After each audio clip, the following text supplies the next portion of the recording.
Bonjour, on est le dimanche 22 novembre 2020, avec une journée qui semble humide et des pluies fines qui apparaissent, pour lesquelles ces pluies ne doivent pas vous empêcher de pouvoir sortir et aller faire peut-être votre sport dominical, peut-être la course à pied ou voilà du cross en forêt ou en bois.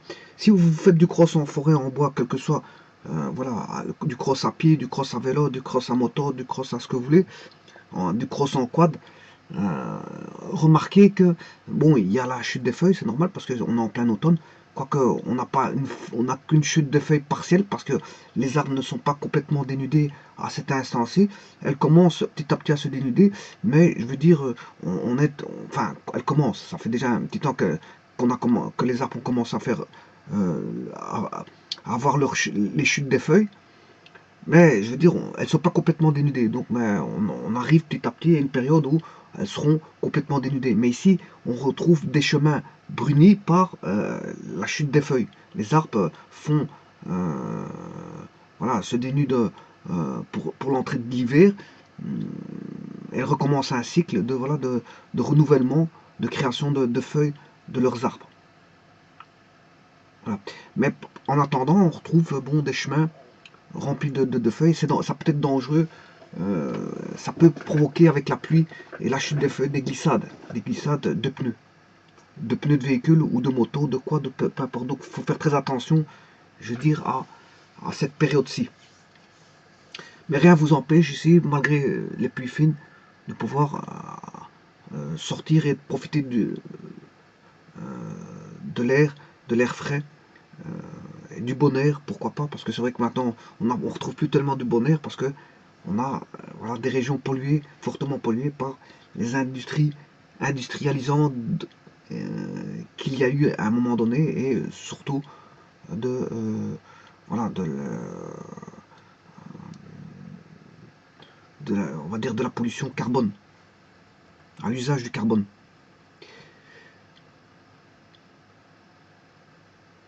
Voilà, ceci étant dit, je vous propose ici un petit exercice.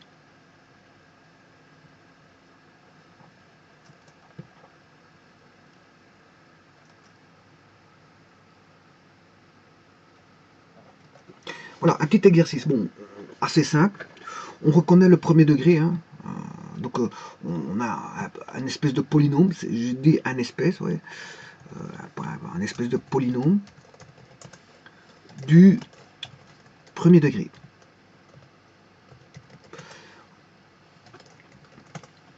Alors je vous rappelle qu'un polynôme peut s'écrire comme ceci.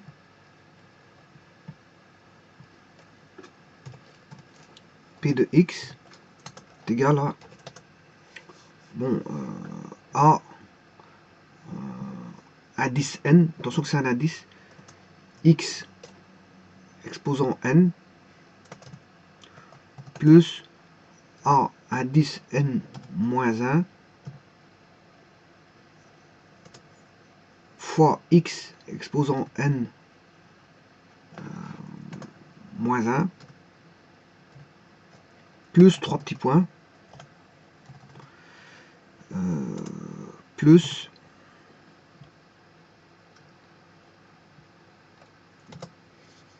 bon, il y a les polynômes, ça dépend le type d'ensemble où on se trouve, hein. Il y a polynôme à coefficient réel, polynôme à coefficient complexe. Voilà, il y a toutes sortes de polynômes. Bon, polynôme voilà, à coefficient naturel, à coefficient entier relatif. Bon, alors à n, et alors on peut avoir bien sûr a 3x3 plus a 2x2 plus a1 x1 plus le terme indépendant à 0 x0. Voilà, si ce n'est que je vais mettre les puissances. Alors les puissances, x exposant n, et ceci est un indice. Voilà. Alors là, on a n-1 qui est un indice.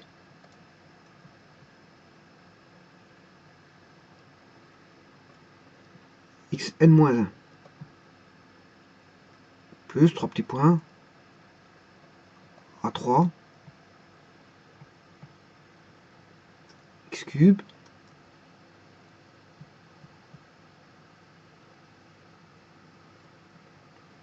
a2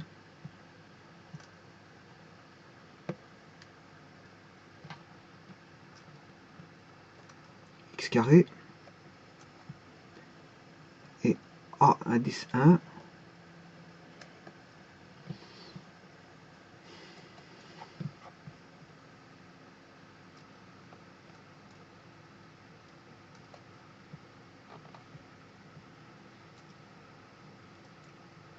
x exposant 1 à 0 x exposant 0. Voilà. Alors, celui-ci s'appelle le terme indépendant, voilà, qui est une constante. C'est une constante. Parce que x exposant 0, ça fait toujours 1. Ça fait toujours 1. Tout nombre exposant 0, tout nombre exposant 0, j'appelle B ce nombre, B exposant 0, ça fait toujours 1. Et la raison, vous la connaissez, hein, parce qu'un nombre 0, c'est un nombre Q moins un nombre, enfin, c'est la somme de deux opposés donne 0. Voilà. Donc on a BQ fois B moins Q. Voilà. Et donc on a BQ fois 1 sur BQ. Et BQ sur 1 sur BQ, ça fait 1. Voilà. Si on simplifie ces deux-ci, le résultat fera 1. Voilà pourquoi tout nombre exposant 0 fait 1. Donc x exposant 0, qui peut représenter n'importe quel nombre, vaut toujours 1. Quel qu'il soit, le nombre quel qu'il soit que j'ai introduit dans x. Le nombre introduit dans x, quel qu'il soit, vaudra toujours 1. C'est une règle absolue, si vous voulez. On ne sait pas la contredire. C'est comme ça pour tous les nombres. C'est valable pour tous les nombres, quel que soit le nombre. Alors, eh bien, il restera plus qu'un terme indépendant. Voilà. Et le polynôme ici, bon, c'est une succession de sommes de produits. Voilà. On a ce qu'on appelle une indéterminée, x, voilà, x étant l'indéterminé, et bien sûr un coefficient an, an-1, a3, a2, etc. Bon.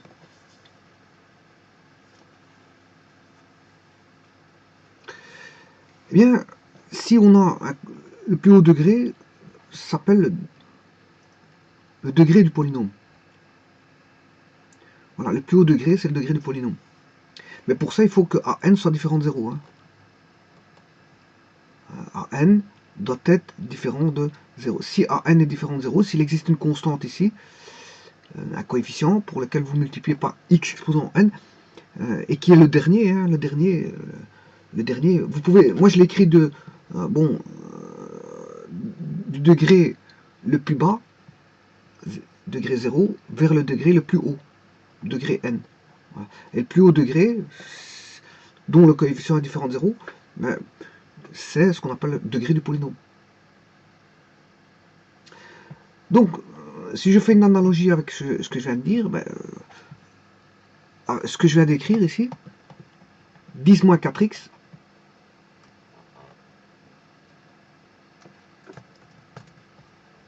si j'enlève la valeur absolue, qu'est-ce qu'on a? On a un polynôme. Enlevons la valeur absolue. Qu'est-ce qu'on a? Ben, on a l'écriture moins 4x plus 10. Moins 4x exposant 1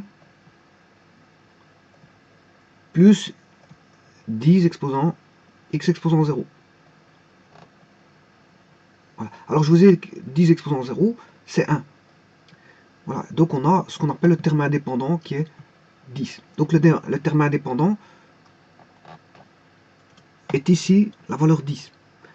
Voilà. Et le plus haut degré, ben, c'est x exposant 1, c'est de degré 1. Donc on a là une fonction un polynôme de degré 1. Et là, on a un polynôme de degré 1 aussi. Donc on a, si vous voulez, deux polynômes de degré 1. En fait, les degrés 1, généralement, ce sont les droites. Hein. Le dessin d'une équation du premier degré, c'est une droite. L'équation du second degré, c'est une parabole. Donc si vous avez du premier degré, c'est une droite. Second degré, c'est une parabole. Bon, mais ici, il y a une spécification en plus. On a ce qu'on appelle des valeurs absolues. Bon, alors comment écrire d'abord, je vais vous montrer comment on écrit la valeur absolue au clavier. Il faut savoir le faire. Si vous voulez écrire la valeur absolue au clavier, vous avez par exemple une bande. Généralement, le clavier, on a une bande de valeurs. Vous avez le clavier ici. Voilà. Vous avez le pavé numérique qui se trouve ici. Ouais, faut que je le bloque. Voilà. Vous avez le pavé numérique qui se trouve là. Donc là, vous pouvez introduire les caractères alphabétiques. 1, ouais, généralement le 1 il est en dessous. 2, 3, 4, 5, 6, 7, 8, 9. Vous avez un verrouillage clavier, on voit un espèce de, voilà, de cadenas. On peut verrouiller le clavier. Voilà.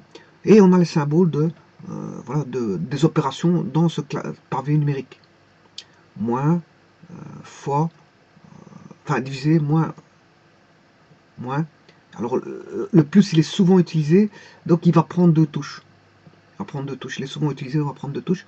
Et bien sûr, il y a la touche Enter, voilà, ou Entrée, ou Introduction, ou si vous voulez, voilà, la touche Enter. Généralement, c'est comme ceci, où on peut voir ceci. C'est la touche comme ceci, ou si vous voulez, il est écrit Enter. Enter, qui veut dire en anglais introduction, introduire, introduction ou entrée.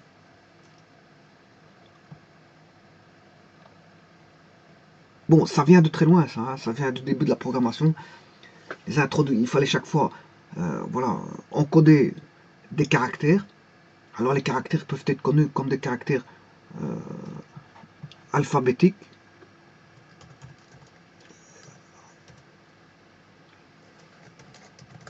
caractères numériques, ou un ensemble de deux, alpha, numérique. Alors l'alphabétique, il reprend aussi les caractères spéciaux. Hein. Voilà, le dièse qu'on retrouve en musique, hein, qu'on appelle en anglais cross. Voilà, on a le dièse, ça c'est un caractère musical qu'on retrouve pour faire monter la note d'un demi-ton. En musique, on retrouve le bémol pour faire redescendre voilà, d'un demi-ton. Bon, et alors on retrouve l'apostrophe, voilà, l'underscore, ou le trait bas, voilà, etc., le tiret, etc., le tiret, le CCD, le A avec accent, l'accolade, tout ce qui peut intervenir pour la priorité des opérations, la parenthèse, l'accolade, le crochet. Voilà, on a tout ça. Bon, alors, il existe un caractère qui est une barre verticale. Alors, dans les codes ASCII, on retrouve tout ça, hein, ça fait partie des codes ASCII. Les codes ASCII qui sont devenus par après, voilà, les codes ASCII, on retrouve ça dans les codes ASCII. Maintenant, on a ce qu'on appelle, voilà, l'Unicode. L'Unicode. Alors,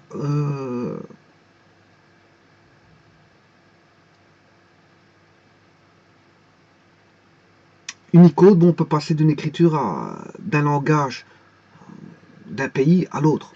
Voilà, on a toutes voilà, les écritures, on va dire, kabbalistiques, ainsi que les écritures de typographiques au caractère de différents pays. C'est pour ça qu'on a l'Unicode. L'Unicode, je veux dire, formalise les écritures pour différentes contrées. voilà, différentes contrées. Il y a différents pays qui ont leurs alphabets, enfin leur écriture alphabétique, et bien là on harmonise, si vous voulez, c'est l'Unicode harmonise beaucoup d'écritures. Pas toutes, mais beaucoup d'écritures du globe. Alors que bon, l'ASCII, bon, uniformisait uniquement ce qui était standard, le standard voilà, américain. Alors, ceci étant dit, où est la barre? La barre verticale. Mais la barre verticale, il y a encore des valeurs, on peut introduire aussi des valeurs numériques ici. On retrouve des valeurs numériques. Donc, on retrouve le 1, 2, 3, 4, 5, 6. 1, 2, 3, 4, jusque, bien sûr, 0. À la différence que, là, vous tapez directement le chiffre, là, c'est combiné à une touche. Hein. Si je veux taper une valeur, je vais taper une valeur,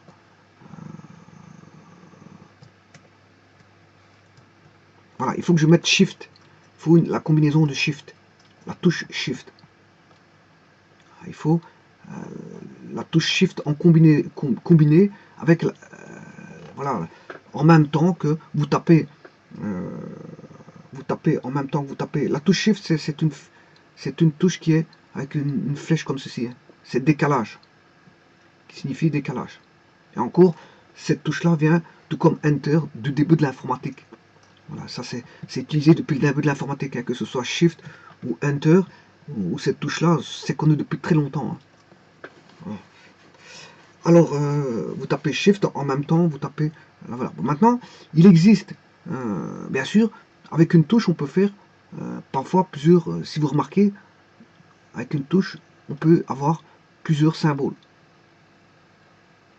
Par exemple, si je prends le 2, vous avez accent aigu et le dièse.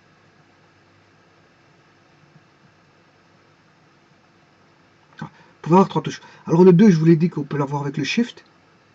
Le E, vous tapez directement. Hein. Alors, je tape E. Vous tapez directement. Voilà. Là, il n'y a pas d'association de chiffres. Hein. Ça, c'est la touche qui se trouve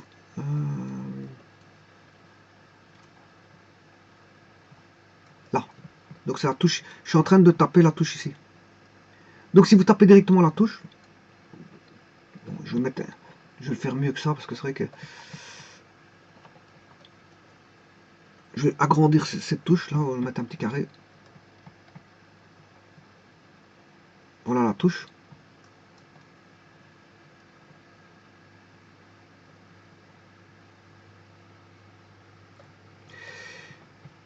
Alors, dans cette touche est symbolisée donc la valeur, si je prends la valeur 2,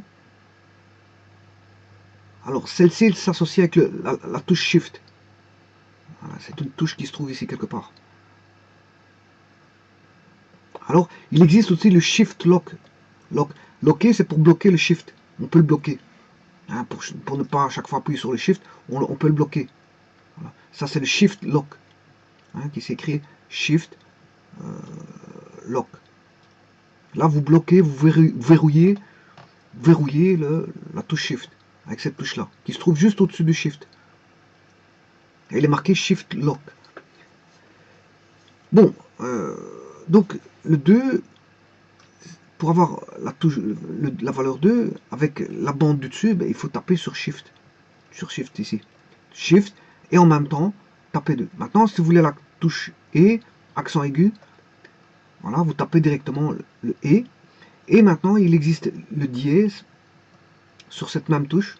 Et là, pour avoir le dièse, il faut appuyer sur une touche qu'on appelle Alternate Graphic. Alternate Graphic. Bon, Alt-GR. Voilà, c'est Alt-GR.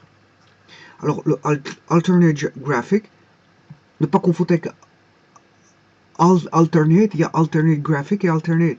Alternate Graphic, c'est une touche qui se trouve ici quelque part. Voilà. Qui est Alt-GR. Voilà. Alors là, en combinaison avec cette touche-là, Alt-GR, vous appuyez sur, ouais, c'est Alt, je vais l'écrire en plus grand, hein, Alt, Alternate Graphic. Voilà. Alors, bien sûr, encore une fois, comme la touche Shift et comme la touche Enter, ça existe depuis très longtemps, Alternate Graphics. Ça date pas d'aujourd'hui, ni d'hier, ni d'avant-hier. Ça débute d'il y a très très longtemps. Ça existe depuis des années et des années. Ce n'est pas nouveau tout ça. Hein. N'allez pas croire parce que vous êtes un novice de l'informatique que on vous a inventé ça il y a pas très peu de temps. Non, ça existe depuis très longtemps. Hein. Ceux qui connaissent les touches, vous allez voir, il y a des gens qui sont certainement âgés et qui connaissent ces touches-là Enter depuis que le début qu'ils ont commencé à faire l'informatique. Hein. Voilà, donc, et donc cette touche dièse, ben, on l'a en appuyant sur Alternate Graphic et bien sûr en cliquant sur le dièse. Voilà. Alors maintenant, comment avoir la valeur absolue comme ceci? Eh bien, elle se trouve sur la touche 1. Sur la touche 1, alors je vais vous faire la touche 1. Le curseur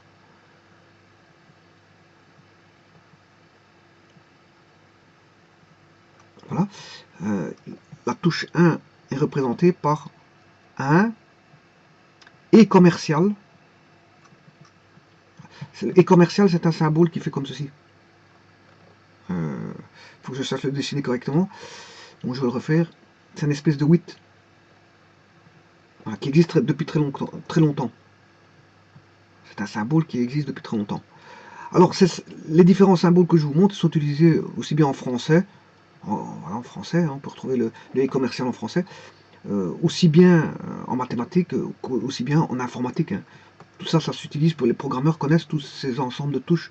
Ils connaissent le clavier par cœur. Hein. Les informaticiens, la première des choses qu'on commence à faire, c'est de pouvoir encoder très rapidement, parce que les informaticiens ont besoin de production, quel que soit l'utilisateur de l'informatique, que ce soit un programmeur, que ce soit quelqu'un qui utilise la bureautique, quel que soit l'utilisateur de l'informatique, l'utilisateur de l'informatique nécessite de travailler avec production. Généralement, on demande de la production. Et donc, produire, c'est savoir taper vite, c'est dactylographier très vite. Donc, les informaticiens, les programmeurs informaticiens, la première des choses qu'ils ont comme cours, c'est la dactylographie. Hein. C'est de connaître le clavier par cœur pour pouvoir avoir un certain rendement au niveau de la programmation. Donc, les programmeurs sont habitués à dactylographier et à connaître le clavier par cœur. Voilà. Et donc, même les secrétaires, hein, la dactylographie, c'est pour les secrétaires, les informaticiens, tous ceux qui utilisent l'informatique habituellement, usuellement. Ils utilisent l'informatique et donc ils doivent connaître leur clavier par cœur et ils doivent taper sans regarder. Pouvoir taper sans regarder. C'est ça. Un bon dactylographieur, c'est ça. Un bon dactylographe, c'est ça. Un bon dactylographe, c'est ça. C'est quelqu'un qui tape sans regarder son clavier. Alors maintenant, je vous rappelle que maintenant, on a la barre verticale qui est ici. Donc, il s'obtient avec Alger, Alternate Graphic. Vous tapez la touche Alternate Graphic.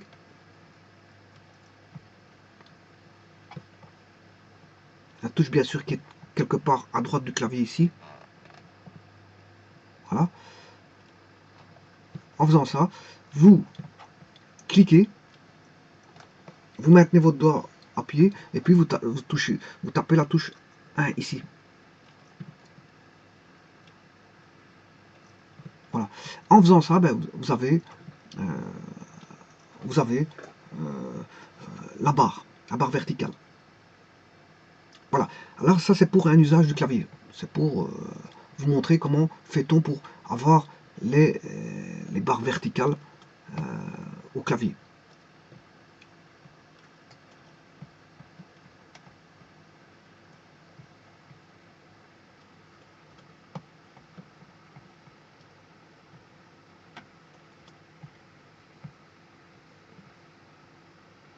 Bon, utiliser l'informatique, c'est d'abord connaître son clavier, parce que qu'est-ce que vous avez en face de vous? Vous avez la première des choses quand vous rencontrez un ordinateur, ben, faut pouvoir l'allumer. Bon, les boutons, parfois, ils ne sont pas forcément là où on pense. Hein. Parfois, il y a des boutons cachés. On se demande déjà parfois pour allumer un ordinateur comment on peut le faire, parce qu'en fait, le bouton est caché. Il y a des boutons cachés. Voilà. Donc, la première des choses, c'est de pouvoir allumer. Bon, on n'a pas l'air bête parce que on ne sait pas allumer un ordinateur, parce que si le bouton est caché, il faut chercher. Hein. C'est comme tout. Si on vous prend une clé, je vous la cache dans une pièce, ben, il faut la chercher. Il n'y a pas de, voilà, il y a pas de honte à ne pas pouvoir allumer un ordinateur dont le bouton, vous ne savez pas où il se trouve, hein, que se trouve sur la gauche, le bas, je ne sais pas où il peut se trouver, à l'arrière, je sais pas, ou avec une télécommande, peu importe ce que vous voulez. Mais il n'y a pas de honte je veux dire, à découvrir le bouton d'un ordinateur, vous ne savez pas où il se trouve, c'est normal. Bon, si on vous cache vos chaussures, vous ne savez pas où ils sont, ben, il faut les rechercher. Ou vous demandez à quelqu'un où elles sont, c'est tout. C'est pas un problème ça. Il n'y a pas de honte là-dessus. Donc la première des choses, c'est d'allumer l'ordinateur. Et puis après, quand vous avez un ordinateur, c'est tout simplement un clavier et un écran. Ben, il faut pouvoir, je veux dire, appréhender le clavier, connaître le clavier. Quelles sont les zones d'usage. Comment utilise-t-on le clavier. Donc, et ça, c'est la dactylographie qui permet de faire ça. Et donc après, vous avez des séances d'exercice de dactylographie qui vont vous amener à avoir à un certain moment un certain rendement d'écriture. Voilà. Et ça, c'est la première étape qu'on fait dans les démarches de l'usage de l'informatique bureautique. C'est la dactylographie, que ce soit le programmeur, les programmeurs ont des cours de dactylographie. Bon, celui qui tape très vite, c'était quelqu'un voilà, qui a un grand rendement. Bon, maintenant, s'il a un grand rendement au niveau de la tape, mais qui, à un moment donné, ne sait pas programmer, ça c'est un problème parce qu'il est limité. Il faut savoir taper vite et savoir programmer vite. Ça demande ça demande deux compétences. Hein. La compétence de pouvoir programmer et la compétence de pouvoir d'abord taper vite et puis programmer. Parce que si maintenant vous tapez vite mais que vous ne savez pas programmer, à ce moment-là, bon, ça va vous arrêter dans votre rendement. Donc c'est comme si vous n'avez pas appris à dactylographier. Et là, vous êtes embêté. Vous êtes embêté parce qu'il y a une compétence que vous n'avez pas.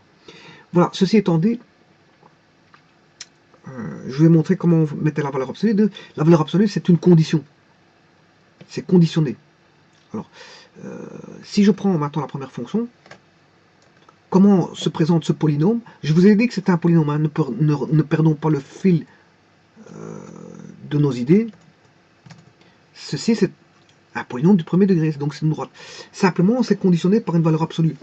La valeur absolue, là, à ce moment-là, il faut pouvoir la traiter. Alors, comment traite-t-on ça? Eh bien, le 10, il reste 10.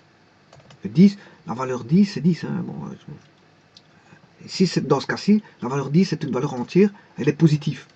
Bah, 10, c'est 10, on ne va pas transformer ça en autre chose que de le laisser comme il est présenté. Donc, 10, c'est 10. Alors, ce que je vais faire, c'est que je vais juste le présenter sous forme de polynôme. Hein. Je vais mettre plus 10, voilà. Par contre, ce qui pose problème, c'est le moins 4x.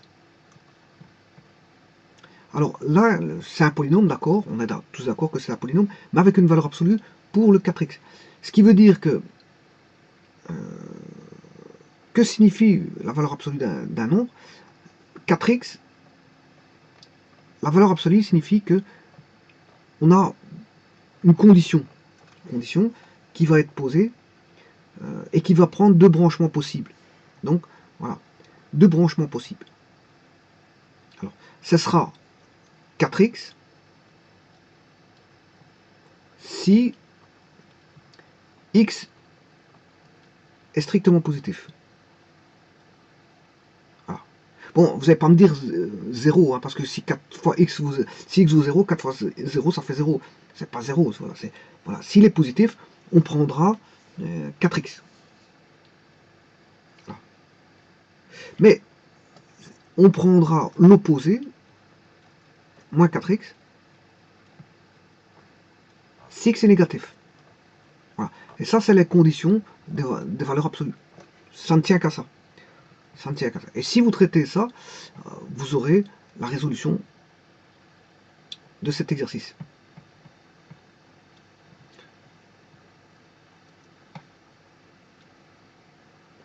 Alors, pour le calcul d'air, moi, je ne vais pas traiter les deux en même temps. Hein. Voilà. Donc, ça veut dire qu'ici, dans ce cas-ci, on a deux droites.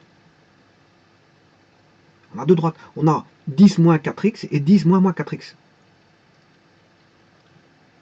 Donc on aura, si vous voulez, les deux droites qui vont se présenter seront...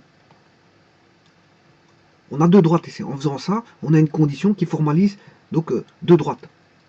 On aura la droite... Je peux l'appeler F1 et F2. Hein, F1 de x Voilà, ça c'est f1 de x.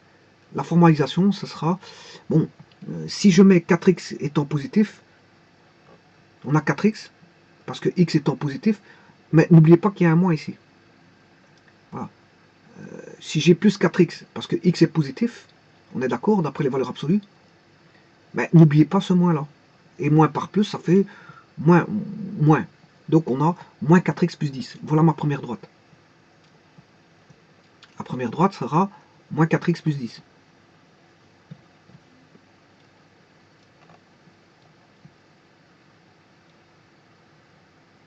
Voilà, ça c'est bien une droite. Mais la valeur absolue conditionne une deuxième droite. Puisque ça c'est si x est strictement positif. Maintenant, si x est négatif,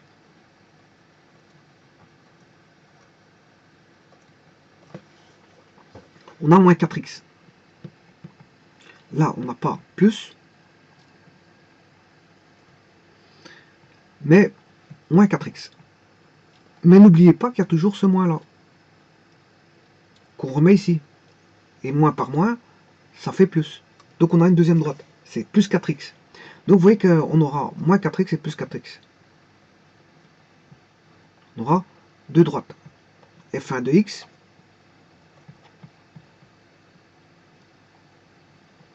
et F2 de x.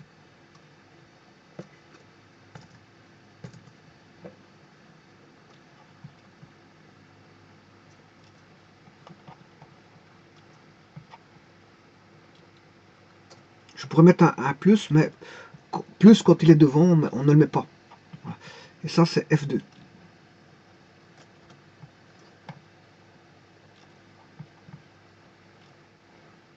Voilà. Donc on a deux droites. Donc écrire ceci signifie que l'on a deux droites, que je vais mettre ici. F1, F2 sont ici. Bon, faisons de même avec l'expression ici. Le polynôme du premier degré, conditionné. C'est un polynôme du premier degré, je vous l'ai dit.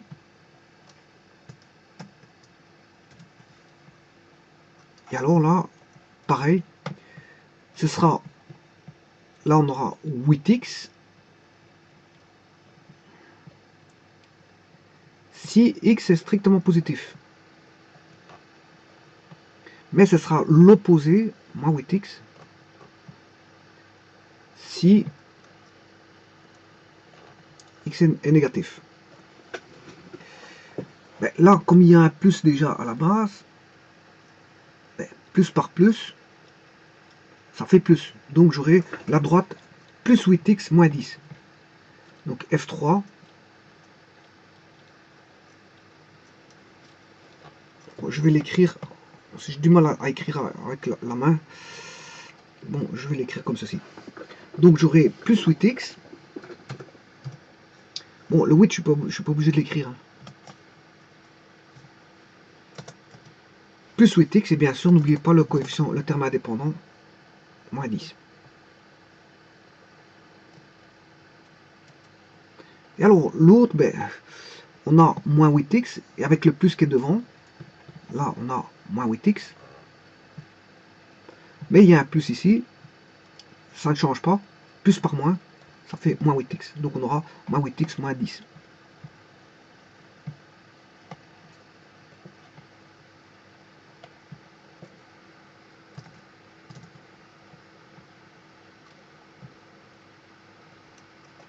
Voilà. Alors, je vais mettre mon moins. Ici, je le fais apparaître correctement. Voilà. Là, je le fais apparaître correctement.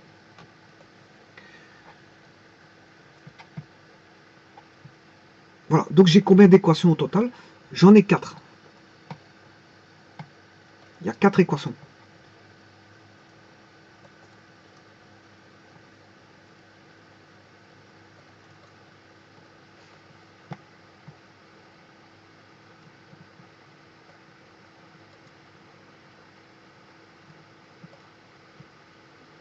Donc il y a F1, F2, F3, F4.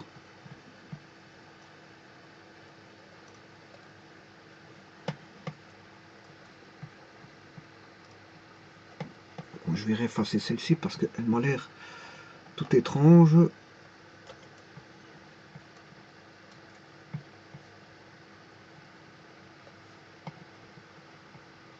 Et ici j'ai oublié une parenthèse. Donc on a bien F1 de x égale moins 4x plus 10. F2 de x égale 4x plus 10. F3 de x égale... Ouais, c'est ça.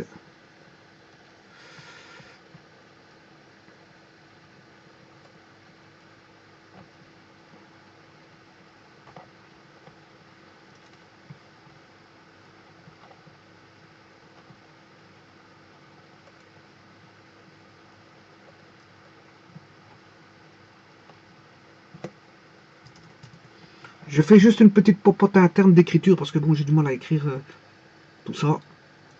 Donc, je vais d'abord écrire tout ça et puis après je continue le restant des explications.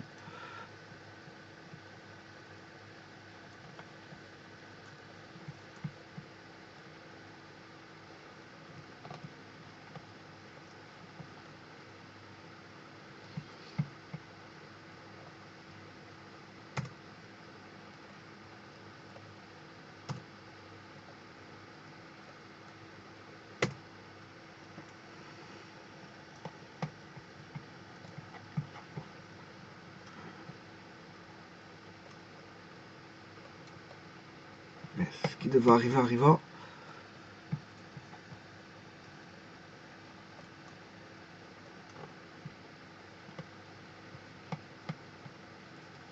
Voilà, vous pouvez vous apercevoir que vous avez 4 fonctions, alors qu'à la base on avait 2.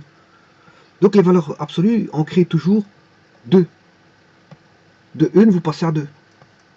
Si vous en avez 2 et que dans les deux il y a des valeurs absolues, vous en passez à 4. Si vous en avez 3, vous avez 3 fonctions, mais que dans les 3 fonctions, vous avez dans les 3 fonctions des valeurs absolues, vous en passez à 6. Vous dédoublez, c'est normal parce que il va y avoir ce qui va se passer pour x et pour son opposé. Voilà. Donc, on se retrouve avec 4 droites. Alors, bon, maintenant, analysons ces 4 droites. Donc, c'est bien des fonctions du premier degré. Hein. Premier degré, premier degré, premier degré, premier degré. Vous voyez que le coefficient A est différent de 0 hein, à chaque fois. Et on a le terme indépendant qui vaut 10, 10, moins 10, moins 10. Bon. Analysons ceci. Si on analyse, ben, on a le terme indépendant qui vaut 10 et moins 10. 10 pour les deux premiers ici. Et moins 10 pour les deux ici. Qu'est-ce qui va différencier? C'est le coefficient angulaire. Il y en a un, il vaut plus 4, et l'autre, il vaut moins 4. Il y en a un qui vaut 8, et l'autre, il vaut moins 8.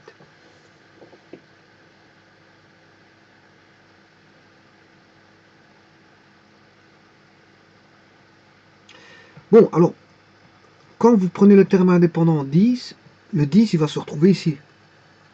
Le terme indépendant plus 10 est là.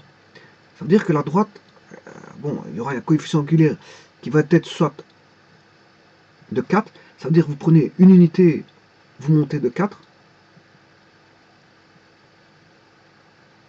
Là, vous aurez la droite 4x plus 10.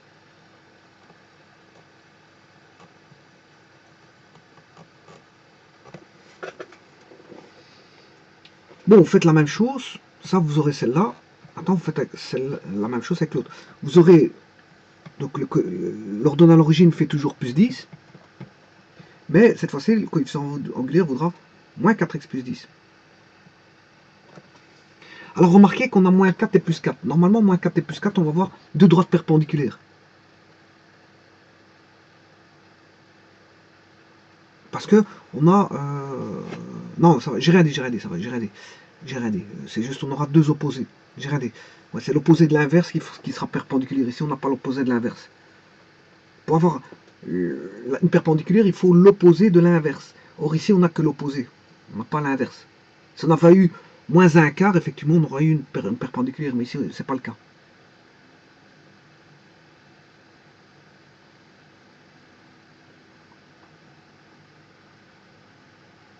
Ici, on aura tout simplement que l'angle ici sera égal à l'angle là.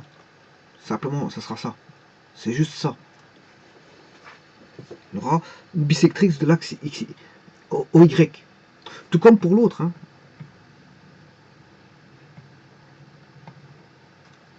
Pour les deux autres, pas pour l'autre.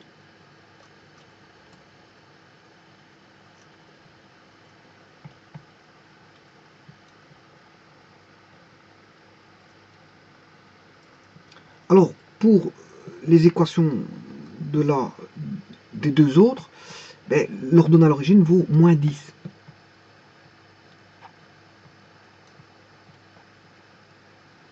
Vous pouvez tracer point par point, 2 points suffisent. Hein. 2 points suffisent. Hein. Bon, généralement, vous faites un tableau comme ceci. Généralement, on met X, Y. Vous regardez pour 0, ici pour 0. Voilà, vous résolvez. Hein. Par exemple, moins 4x plus 10.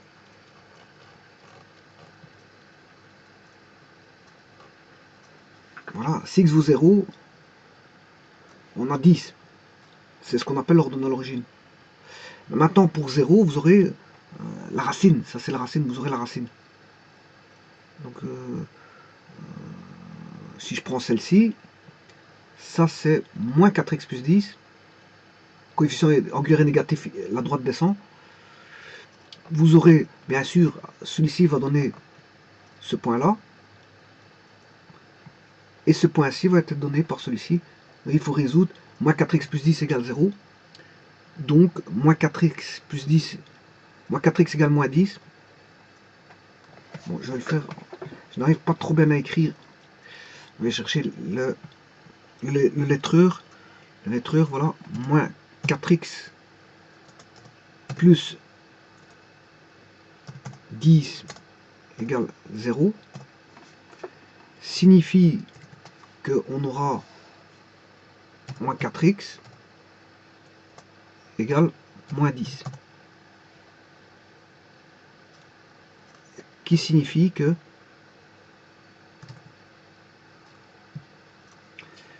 x égale 10 quarts.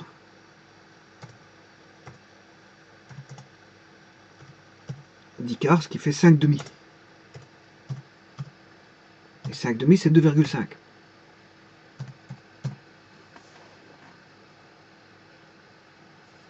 Donc vous avez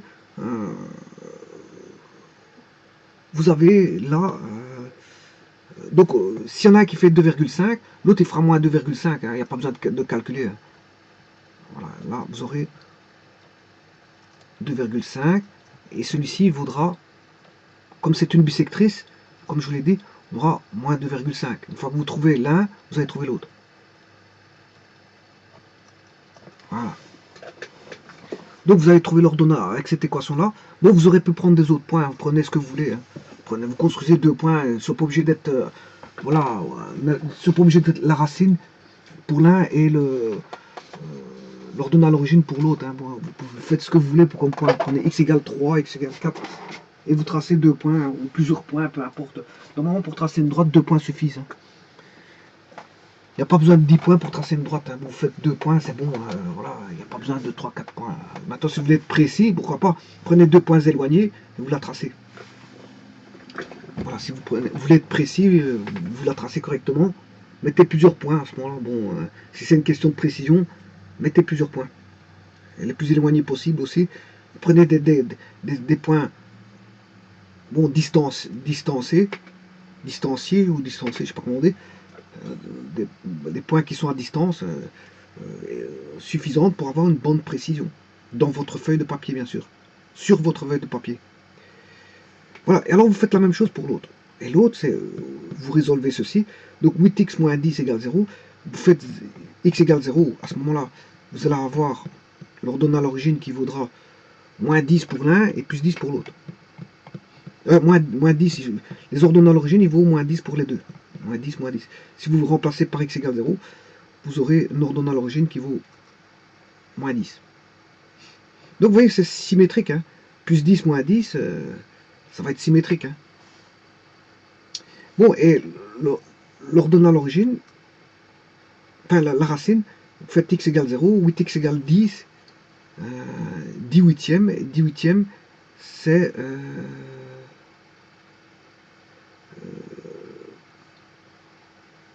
10 huitièmes, c'est 5 quarts. Et 5 quarts. Donc il y en a qui fera 10 huitièmes, 5 quarts. Et 5 quarts, c'est 1,25. Voilà, donc il y en a une qui passera à la moitié ici. On aura toujours une bisectrice, hein, parce que bon, je vous dis, il y en a qui fait 8x, c'est celle-ci. 8x, c'est celle-là, hein, parce que la droite est croissante là. Et là, moins 8x, la droite est décroissante. Voilà, donc il y en a qui va pas. La racine va être en 1,25, qui est la moitié de 2,5, et là, moins 1,25. Alors, une droite est croissante. Bien sûr, quand les y évoluent, enfin, quand les x évoluent de manière positive, les y sont négatifs, enfin, décroît. Les delta y décroissent. Quand le delta y, quand le delta x croît, quand on va vers les x positifs, les delta y est négatif. Mais on pourrait faire l'inverse. Hein. Et là, la droite, elle décroît. Et inversement pour une droite croissante. Une droite croissante, on aurait delta x positif, delta y positif. Donc, une droite croissante, il faudra avoir un delta y par là. À ce moment-là, on aurait une droite croissante. Donc maintenant, on peut avoir une droite croissante si vous allez dans le sens inverse. À ce moment-là, pour avoir une droite croissante, il faut que les delta y croissent. Pour les delta x qui décroissent. Voilà. Ceci étant dit, je vais tracer donc ceci. Donc, il est très aisé de dessiner ces droites-là. Hein. Donc, ce qui veut dire que je vais aller sur GeoGebra et tracer directement la fonction. Lui, il va le faire automatiquement. Hein. Ce que je vous ai expliqué, il va le faire automatiquement. Donc, je vais chercher les deux droites. 10 moins 4x. Moins 4x. 10 moins 4x. Alors, 10 moins... Alors, pour avoir la valeur absolue sur GeoGebra, vous tapez ABS. Et bien sûr, vous tapez 4x. Vous voyez, il l'a pris directement. Et vous refermez. Faites Enter. Voilà. Vous voyez ce qu'il a dessiné. Bon, alors là, il y a le pavé numérique qui ne m'intéresse pas. Et je fais un zoom avec le moins que vous voyez ici. Voilà. Et vous voyez que c'est bien ce que je vous disais. Ici, on a bien en 2,5. Hein. Je vais aller chercher un point. Voilà. Je prends un point que je vais placer ici. Voilà. Et il me dit bien que c'est 2,5. Et donc, fatalement, ici, on aura moins 2,5. Voilà. C'est bien ce que je vous disais tout à l'heure. Et on a bien une bisectrice de l'axe. Voilà, une bisectrice.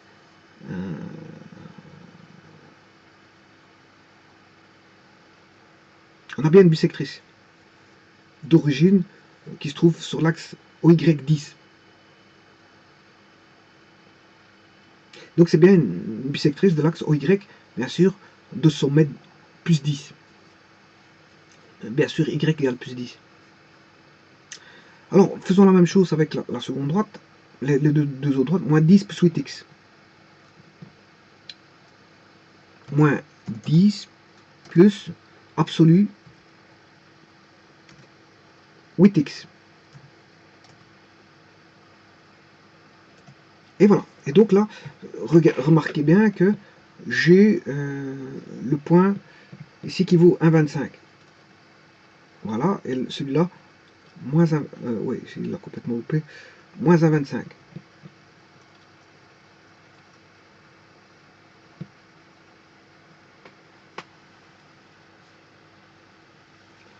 Voilà. Donc c'est bien ce que je vous disais. Alors ce point-là, il se trouve bien en 10. Celui-ci en moins 10. Donc on a deux bisectrices. Hein, voilà. Alors maintenant, il faut rechercher l'aire intérieure. Alors, pour ça, je dois m'intéresser à deux droites. Soit les deux droites de gauche, soit les deux droites de droite. Alors, Alors, ce qui va m'intéresser, moi je vais travailler de manière droitière, c'est-à-dire que je vais travailler avec les deux droites de droite, et non pas les deux droites de gauche. Donc je vais redessiner la droite de droite, qui est 10 moins 4x. Je prends la décroissante. La décroissante, c'est moins. Voilà.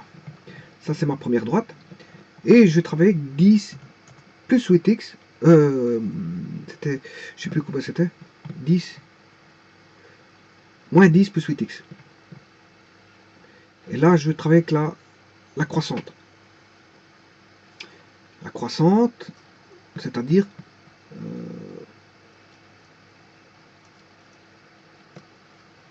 moins 10 plus 8x.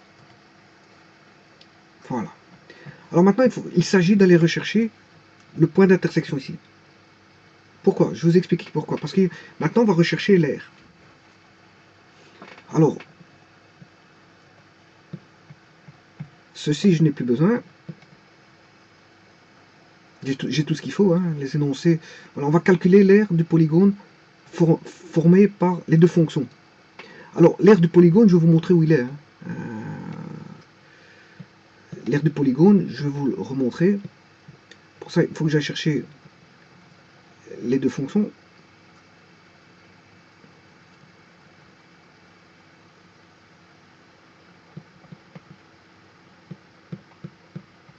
Je ne vois pas où ce que la deuxième, je ne sais pas où ce qu'elle est passée.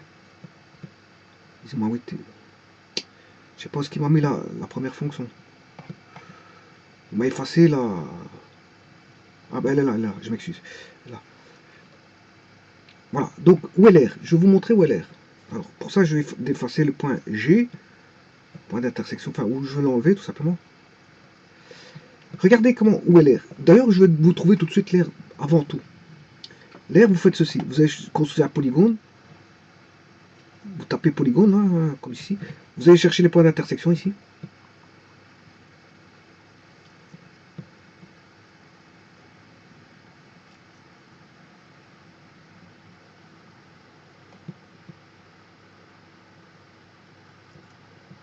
Vous devez refermer le polygone complètement, hein. Partir de H pour arriver en H. Voilà, là, j'ai bien mon R. Et maintenant, vous tapez R. R, alors l'air du polygone, ben, l'air, je vais recommencer ça. R, alors vous prenez polygone ici, et vous tapez tout simplement le polygone qui vous a mis, c'est-à-dire, c'est le polygone, ouais, il m'a pas fait de polygone HIJK. Le polygone HIJK. HIJK. Donc là, vous devez taper polygone H, I, J, K. Voilà, 33,33. Alors, comment retrouver cette aire-là? C'est comment retrouver cette aire-là? Vous devez trouver 33,33 unités d'air. Alors, je vais vous montrer tout de suite.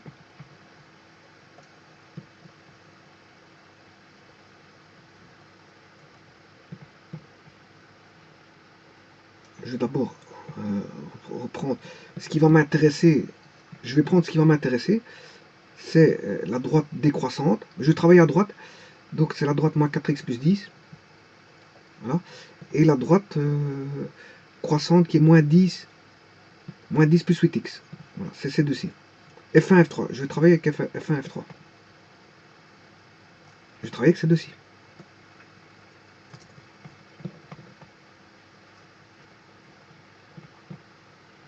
Voilà.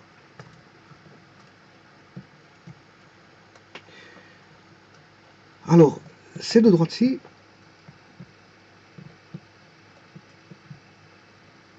c'est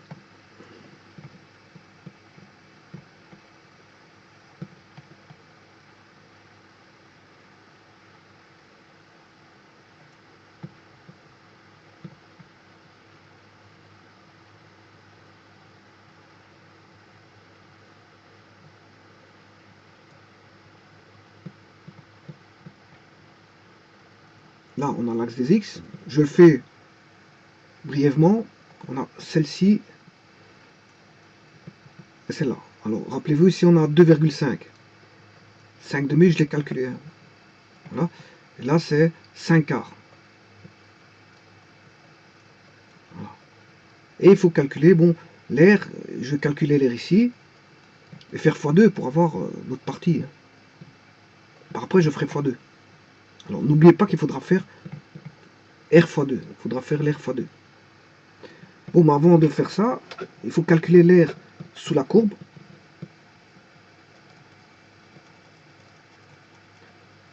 De la droite F1. F1 est là. F2 il est là. Bon. Alors si je calcule l'air sous la courbe, je vais avoir cet air là. Jusqu'ici, je vais le calculer jusque là.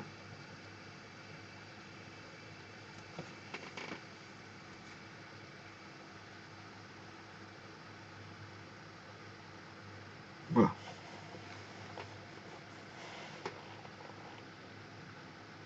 Ensuite,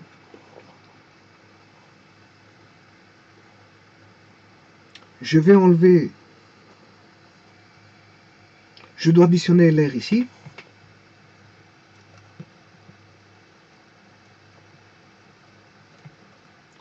Mais là, le problème c'est qu'on aura une air en trop. Il faudra enlever l'air là. Si vous faites ça, vous aurez l'air. Donc, en d'autres termes, il faut calculer l'air du triangle, on va dire A, O, C. Et AOC, ben, c'est l'air de 0 à 5 demi.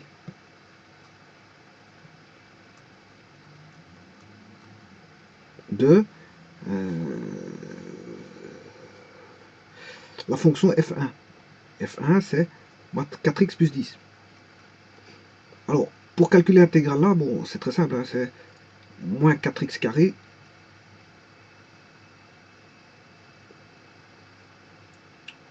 sur 2 plus 10x. Et puis vous remplacez par les bornes 5 demi 0.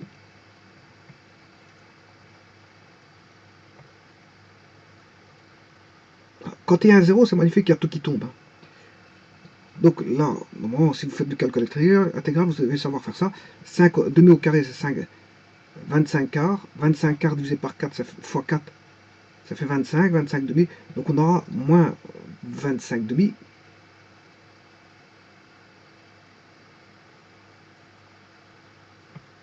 Plus 10 fois 5 demi. Qui fait 25 moins 25 demi, ce qui fait 50 demi moins 25 demi, ce qui fait 25 demi. Le total de ça, c'est 25 demi. Donc ça fait environ 12,5. C'est égal à 12,5. On doit arriver à 33. À 33,33. On a déjà ça.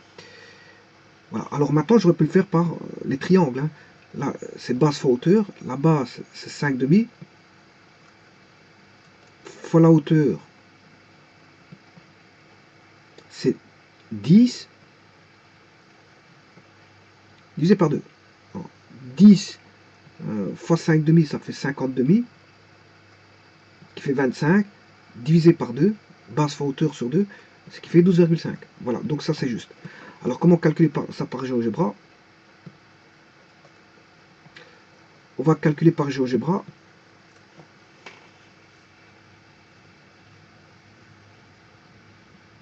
Donc c'est l'air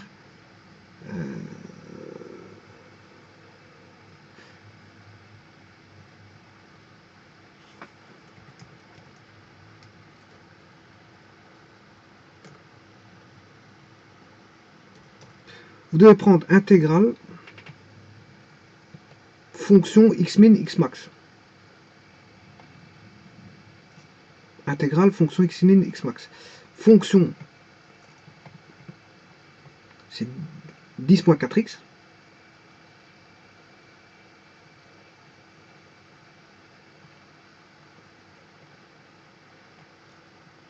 c'est h de x qui vaut 10 moins 4x. Donc la fonction 10 moins 4x, c'est h de x. H de x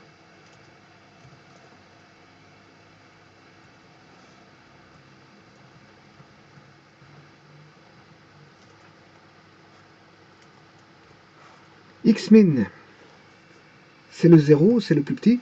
X max, c'est le 5 demi.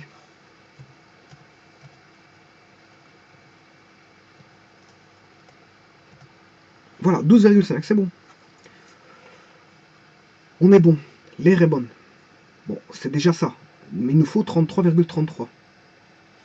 Bon, alors maintenant, on va calculer l'air.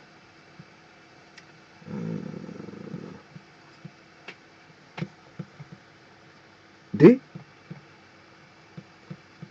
O. D. C. O. D. E. O. D. E. Alors là, c'est aussi un triangle rectangle. Hein. Un triangle rectangle.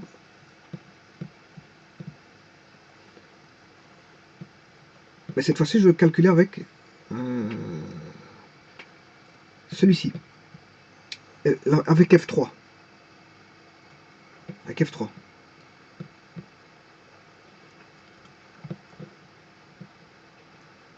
Alors, l'air avec F3, c'est basse à hauteur, 5 quarts, 5 quarts. Je vais plutôt le mettre en rouge.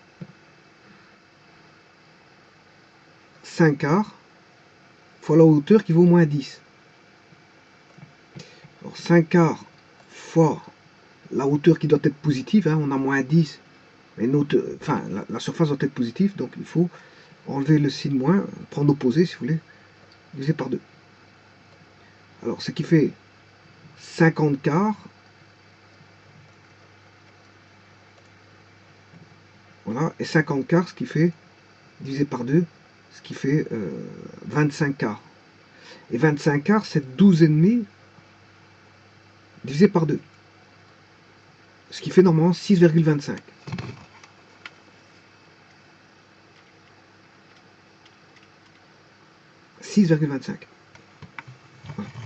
Donc on a une aire qui fait 12,5.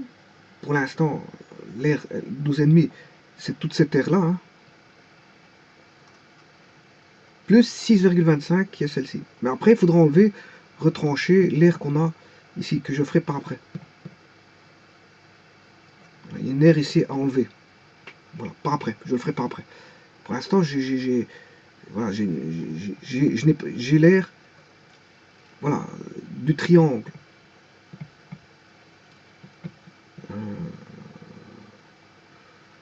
J'ai l'air du triangle ici.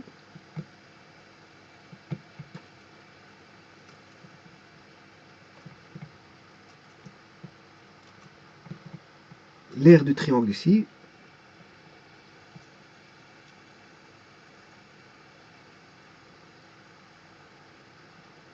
Voilà. Plus l'air du triangle ici. Bon, j'ai le grand triangle, 12,5. Et l'autre, il fait la moitié, c'est normal. C'est normal. Il fait la moitié de celui-ci. Voilà. Pourquoi? Parce que vous voyez qu'ici, on a 5 demi, là 5 quarts. Hein, c'est juste pour ça. Il y en a, il fait une base de 5,5, l'autre une base de 5 quarts, mais ils ont la même hauteur. Donc fatalement, c'est normal qu'il y en a un qui est la moitié de l'autre. Alors maintenant, par calcul intégral, comment on fait pour avoir le triangle ODC?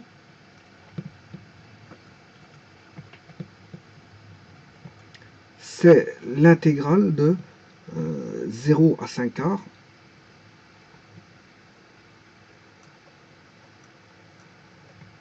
de 8x moins 10.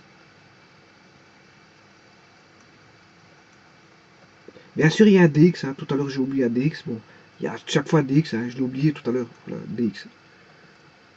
Il y a un dx. Il ne faut pas oublier ce dx. Hein. Différentiel dx. Je l'ai oublié tout à l'heure. Je m'excuse. Hein. Bon. Mais j'ai calculé directement l'intégrale. Bon, vous avez la réponse. Ce qui importe, c'est l'air. C'est la valeur de l'air. Si je fais un oubli d'un dx, ouais, normalement, je ne devrais pas oublier, mais j'ai oublié. Voilà. Si vous intégrez ceci, c'est 8x carré sur 2. Ouais, pourquoi ça? Parce que A, l'intégrale de AX n, c'est dx. Enfin, la primitive de ça, c'est, vous sortez, le A étant une constante, ça sort dessus une primitive, c'est primitive de xn dx. Et ça, c'est A x n plus 1 sur n plus 1. Voilà. C'est ce que je fais ici. X carré sur 2. Voilà.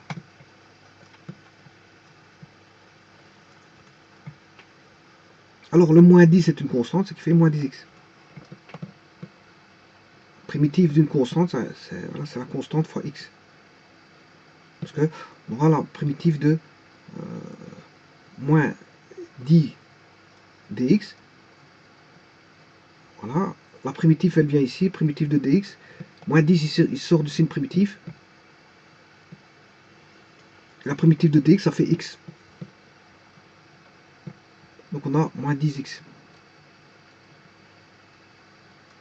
Voilà. Entre les bornes 5A, 0. Encore une fois, là, il y a 0, c'est magnifique. Quand on a l'origine qui intervient dans le calcul d'air, ben, à la rigueur, quand vous avez un calcul d'air qui n'est pas l'origine, vous faites tout revenir à l'origine. Hein. Vous faites un changement de variable. Voilà. Voilà, comme ça, vous retombez en 0. Et en 0, ça élimine. Hein. Ça élimine le second terme. En fait, là, ceci, il faut remplacer par les valeurs 5 quarts et 0. Voilà, et 0, tout va tomber. Donc c'est voilà. Bon, en 5 quarts, on va déjà voir en 5 quarts. Donc 5 quarts au carré, c'est 25 16e fois 8.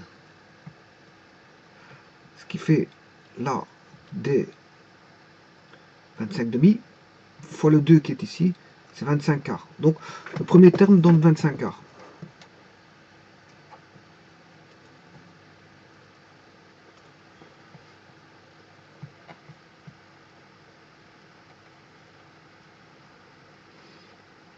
Voilà, moins 10 fois x, x c'est 5 quarts. Voilà. Et comme l'air est en dessous, il faut mettre un moins pour l'avoir positive. Hein, parce que l'air est en dessous de l'axe des x. L'air est en dessous de l'axe des x ici. Ouais, comme il est en dessous, ben, c'est négatif. Donc, ce qui veut dire qu'on a 50 quarts.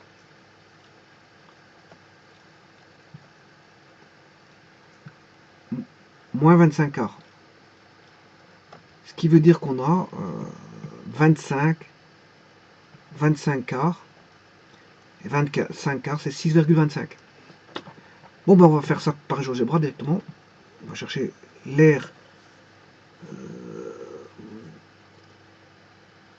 l'intégrale entre fonction x-min, x-max. La fonction, c'est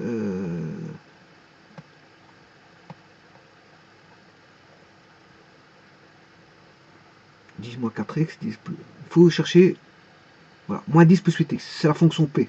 Elle est là. P, c'est celui-ci. Voilà. Moins 10 plus 8x. Donc c'est P, intégrale de la fonction qui est P, entre les limites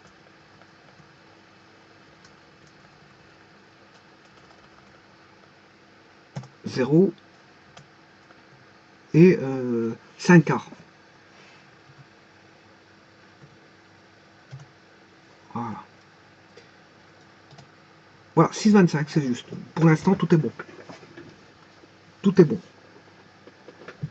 Alors maintenant, 6 plus 12, ça fait que 18. 18, on est qu'à 18 et il faut arriver à 33.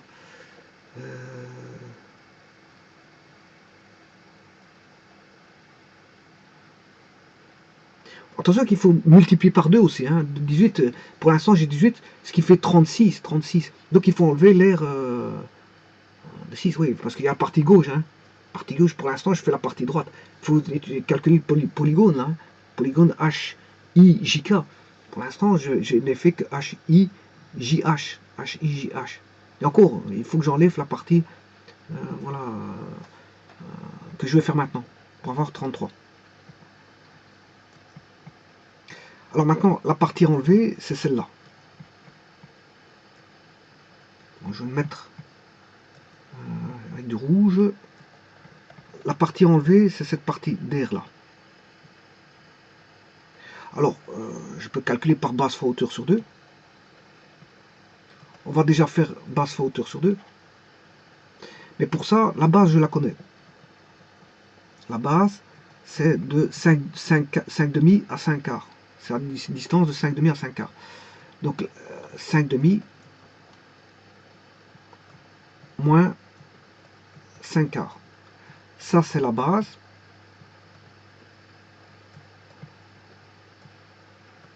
Alors, la hauteur, ben, on va la calculer. C'est l'intersection. Hein. C'est l'intersection entre F2 et F3.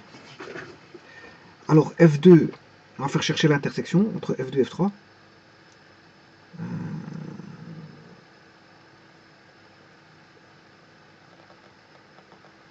Donc, on a l'équation de la droite qui descend, donc un coefficient angulaire négatif, qui commence en plus 10. Voilà. Ça, c'est F1 et F3, c'est la droite qui monte, c'est-à-dire plus 8x, coefficient angulaire positif, et dont l'ordonnée à l'origine vaut moins 10. Voilà. Il faut égaler ceci et résoudre. Donc, on aura moins 4, moins 8x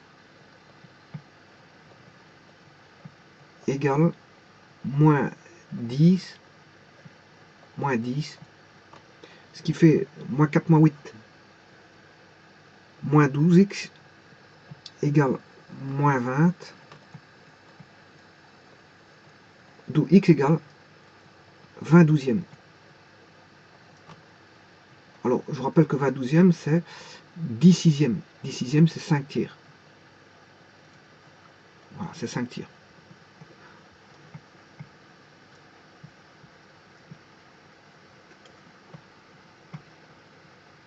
Voilà. Donc, la hauteur, c'est 5 tiers. Et bien sûr, base fois la hauteur, divisé par 2.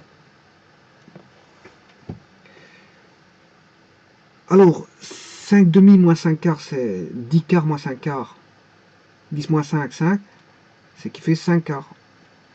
5 quarts fois 5 tiers. Ce qui fait 25 douzièmes.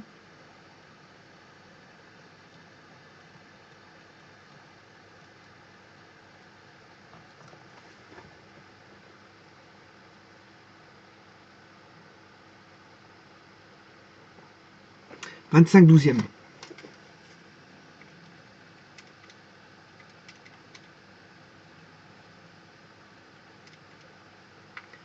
Voilà.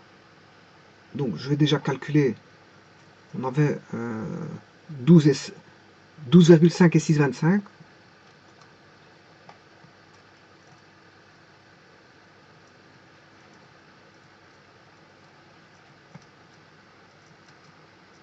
J'ai déjà additionné ceci.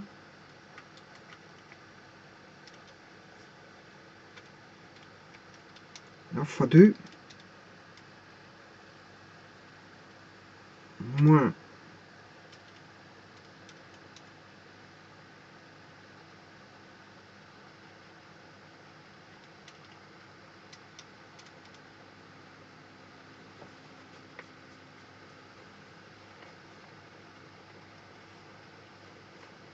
5 demi moins 5 quarts. Regardez.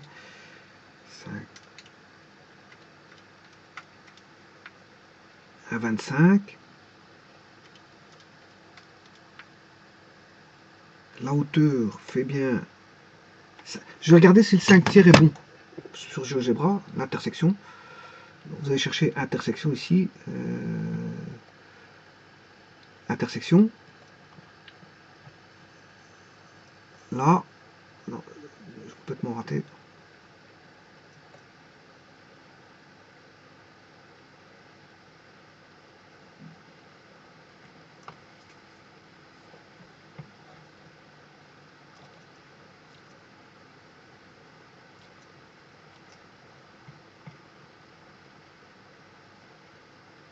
Le I, je l'ai déjà à l'intersection en fait. Le I, c'est le point I.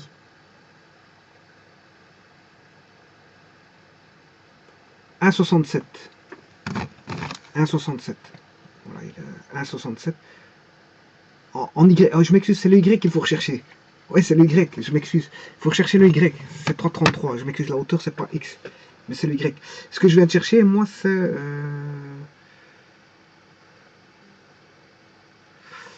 j'ai cherché le X.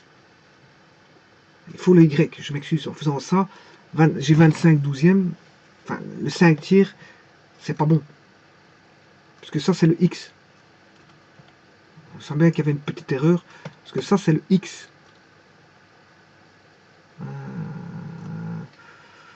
C'est l'intersection pour lequel... C'est le point pour lequel on a l'intersection en X. Ça, c'est X égale 5 tiers.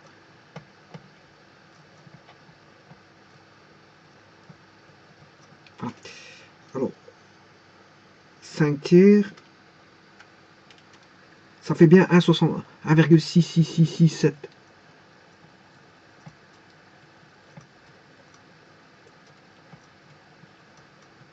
Voilà. 3 petits points. Voilà. Donc, si je prends GeoGebra, c'est 1,67. Ils l'ont mis en 1,67. Mais moi, ce qui m'intéresse, c'est le 3,33. Alors, pour trouver 3,33, vous remplacez 5 tiers dans une des deux fonctions, soit F1 ou F2. Alors, on va remplacer 5 tiers dans moins 4x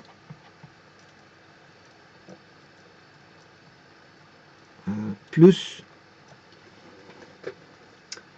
10. Voilà. Qui fait moins 4 fois 5 tiers plus 10. Et ça fait 30 tiers. Voilà, on calcule tout en tiers. Et on a 30 moins 20. 30 moins 20, c'est 10 tiers. Et 10 tiers, c'est 3,33. Voilà, c'est ça, donc c'est juste.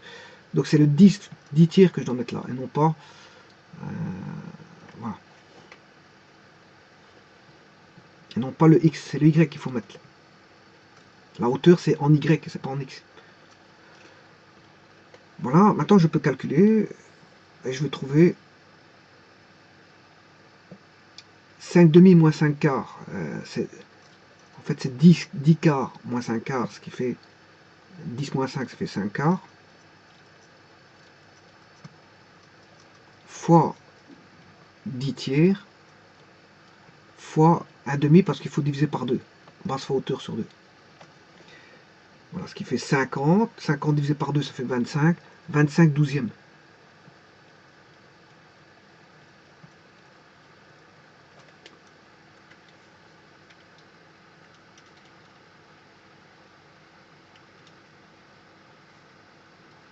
Alors maintenant, je vais calculer toute l'air avec ceci.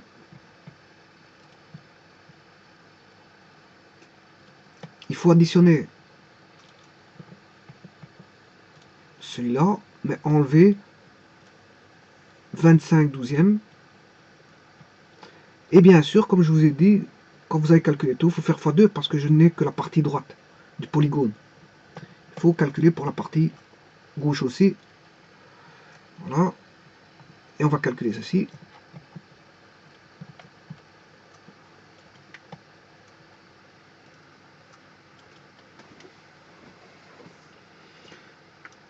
« 12,5 plus 6,25 moins 25 divisé par 12 fois 2.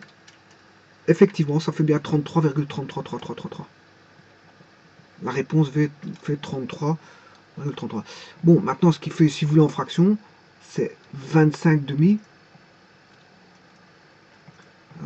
plus 25 quarts moins 25 douzièmes. Le tout, bien sûr, fois 2 pour avoir l'air complète.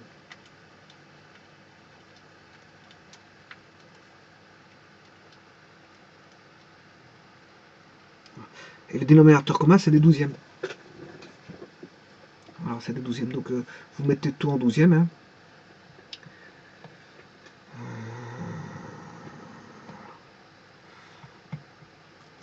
Pour avoir en douzième ici, il faut multiplier par 6.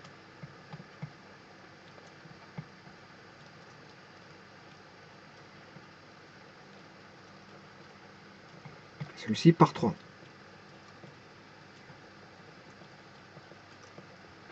Donc, ce qui fait 6 fois 25, plus 25 fois 3, moins 25, voilà, qui fait 200. 200 divisé 200 fois 2, c'est qui fait 412e. 412e. Bon, 412e, c'est 206e. Donc, vous aurez à voir, la réponse est 412e qu'il faut simplifier, bien sûr. Unité d'air.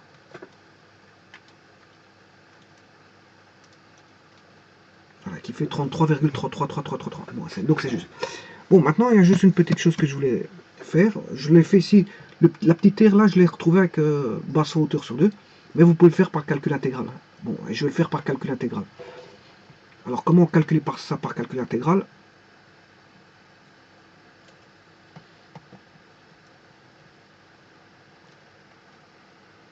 En fait, le triangle, il fait ceci. Hein.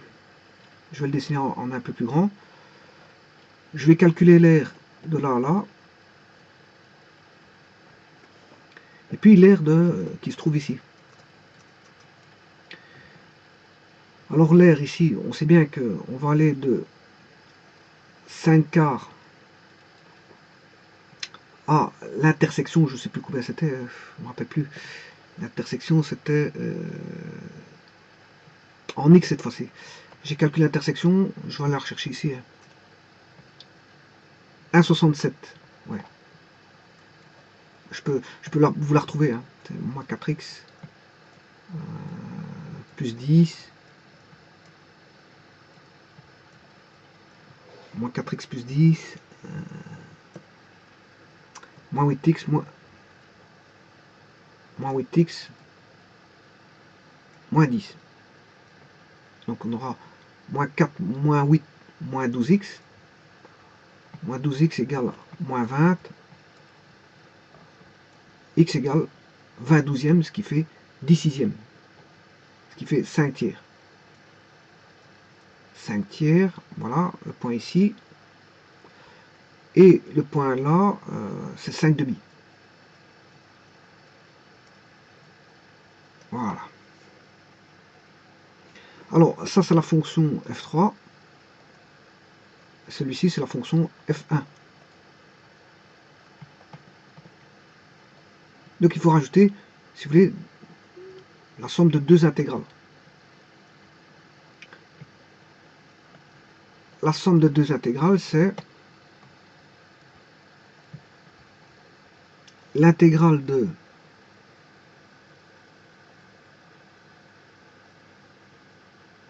cinq quarts à 5 tiers de f3. Mais f3, c'est moins 8x moins 10 dx plus l'intégrale de 5 tiers à 5 demi de f1 moins 4x.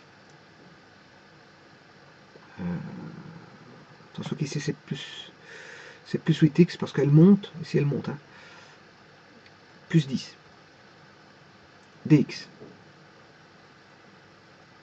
Voilà, en calculant ceci, voilà, vous aurez l'air.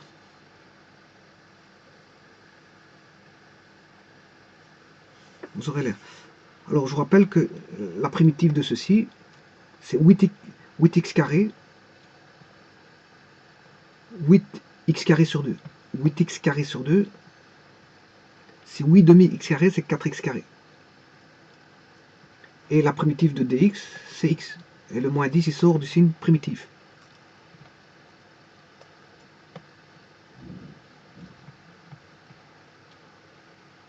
Voilà. Entre les bornes,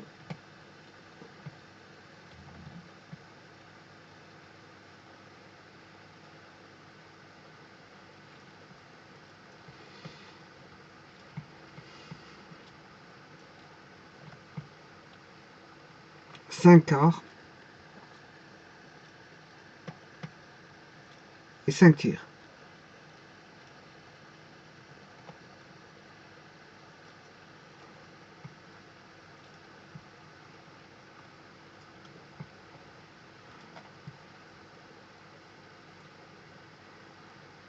Voilà. Ça vous donne l'air ici. Voilà. Maintenant, faisons l'aire suivante.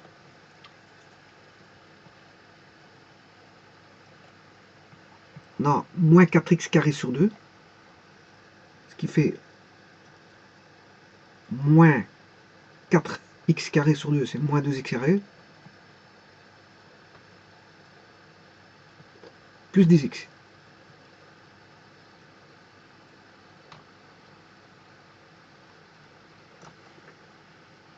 Oui, ici j'ai oublié un carré, je m'excuse. J'ai oublié un carré. Voilà, entre les bandes 5 tiers et 5 demi.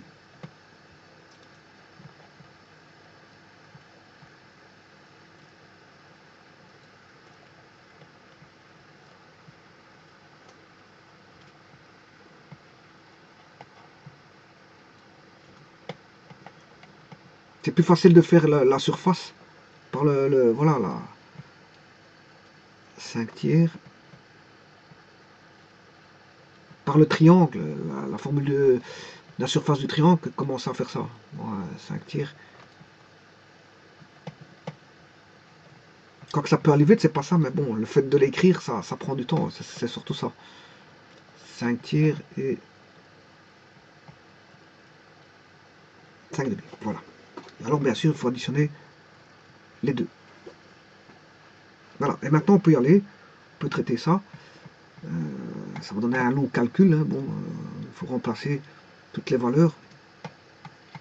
Dans le polynôme, on a 4 fois x carré 5 tiers au carré. C'est un calcul de fraction qui est long.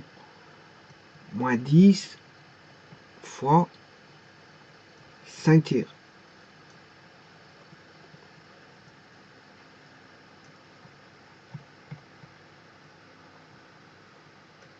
Moins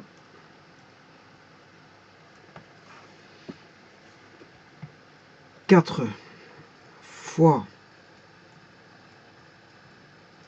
5 quarts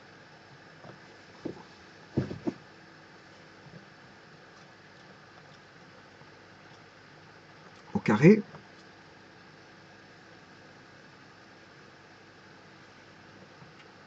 Moins 10 fois 5 quarts. Alors je vais vite évaluer l'aire approximative, voilà, de ce petit triangle. C'est 5 tiers moins 5 quarts fois le, je sais plus combien encore une fois. De toute façon, je vais le faire en approximatif. C'était 1,67. La hauteur I faisait 1,67. Oui, 1,67.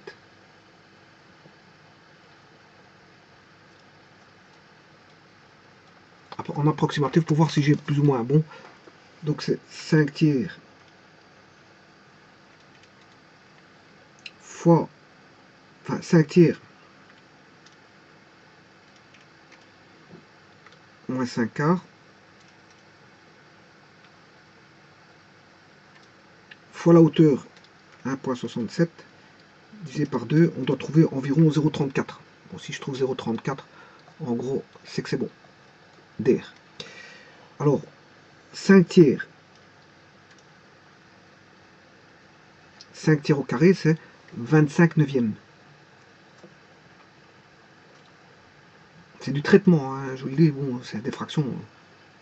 5 tiers au carré, c'est 25 neuvièmes. Voilà.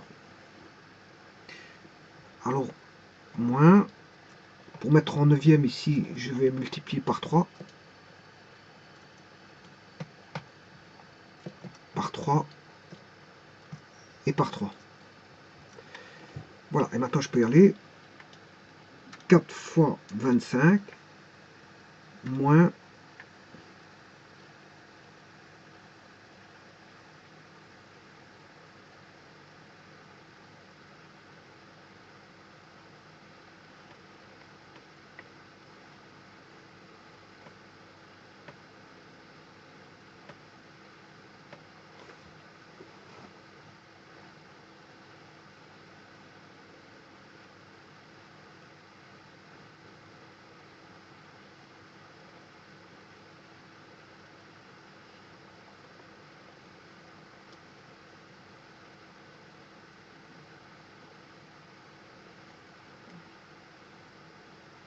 3 fois 10 fois 5. Moins 50 tiers, j'ai un nombre négatif.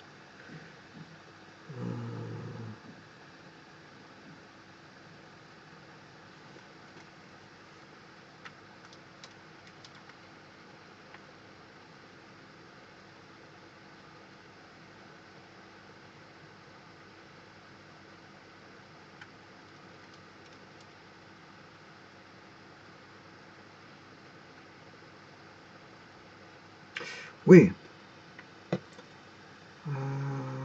Tout d'abord ici, la hauteur vaut 3,33. C'est déjà pas 1,67. Le 1,67 c'est le X. La hauteur c'est 3,33. Bon, c'est déjà ça. Donc je vais recalculer cette terre. 5 tiers.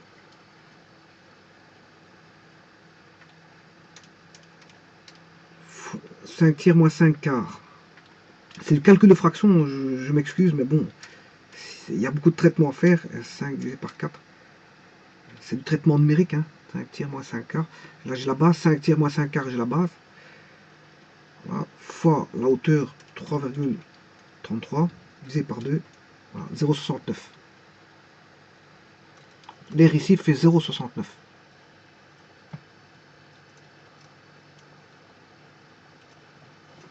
Voilà.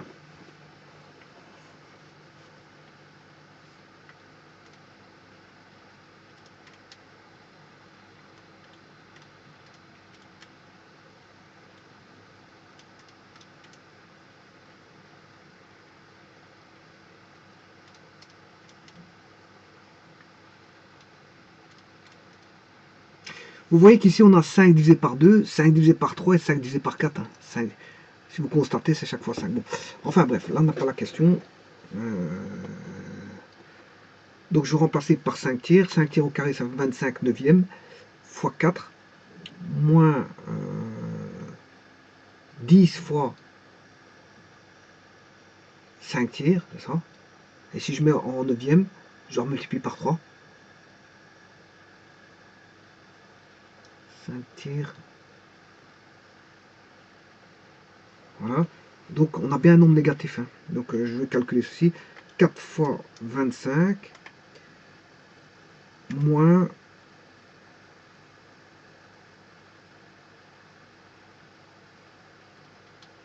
3 fois 10, 30 fois 5, 150, 150, neuvième. Donc on a moins 50 neuvième ici.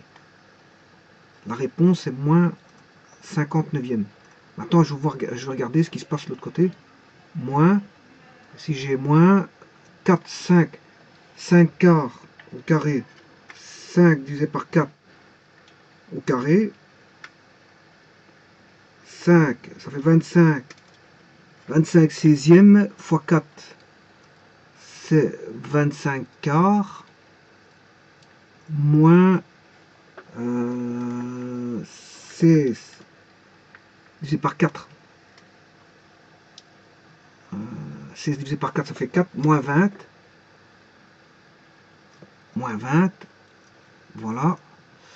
Alors, ce qui fait moins par moins, ça fait plus. On aura 20 moins 25 quarts, moins 50 neuvièmes. Bon, je vais déjà calculer ça. 20, si c'est bien 10, 10 fois 5, 50. Oui, ici c'est 50 quarts. 50 quarts, c'est 25 demi. 25 demi, qui fait... C'est 25 demi. Si je me suis encore trompé, je commence à un petit peu m'en mêler le pinceau, parce que je n'ai plus de place d'écriture. Le problème, il est là, hein, 25 demi. Et il faut traiter beaucoup de fractions, 25 demi.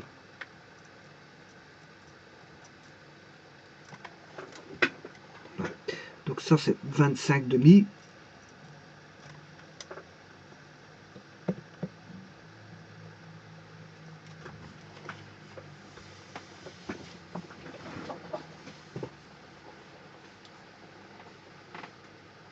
Je m'en mêle les pinceaux, le problème, il est là. Je me demande si je ne devrais pas recommencer. Voilà.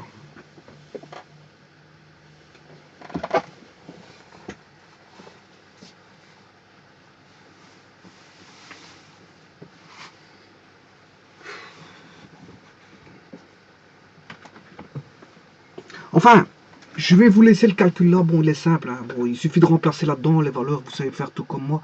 Et normalement, vous devez trouver la bonne réponse. Ce qu'il y a, c'est qu'ici, je commence un petit peu à avoir des écritures. Je vais bien continuer, c'est pas un problème. Hein. Bon, mais bon, on va calculer cette partie-là.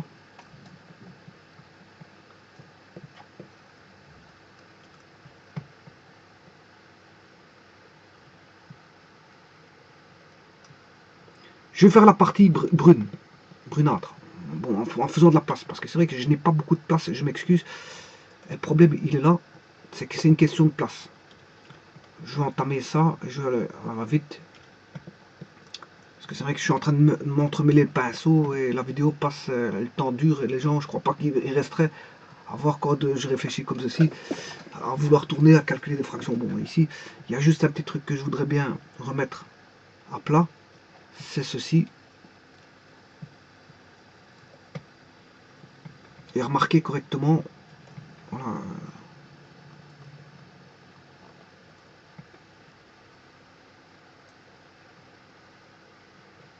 Voilà, ici c'est 5 tiers.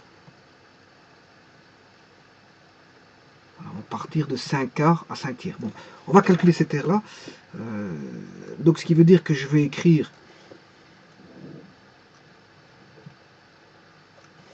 4. Ouais, il faut que je mette déjà avec une écriture en noir.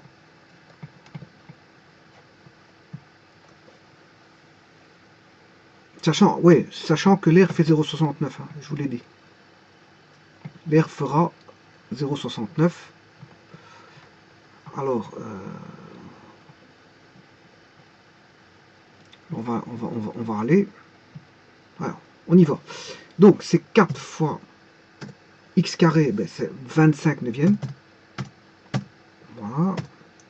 Moins 10 fois 5 tiers. Moins 4 fois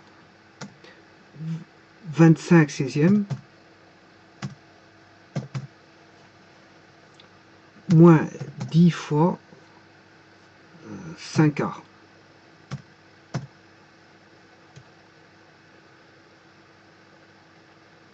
Ici, il y a juste une 25 16e moins 10 fois 5 quarts. Donc c'est 4 fois ceci, moins 10 fois 5 tiers, moins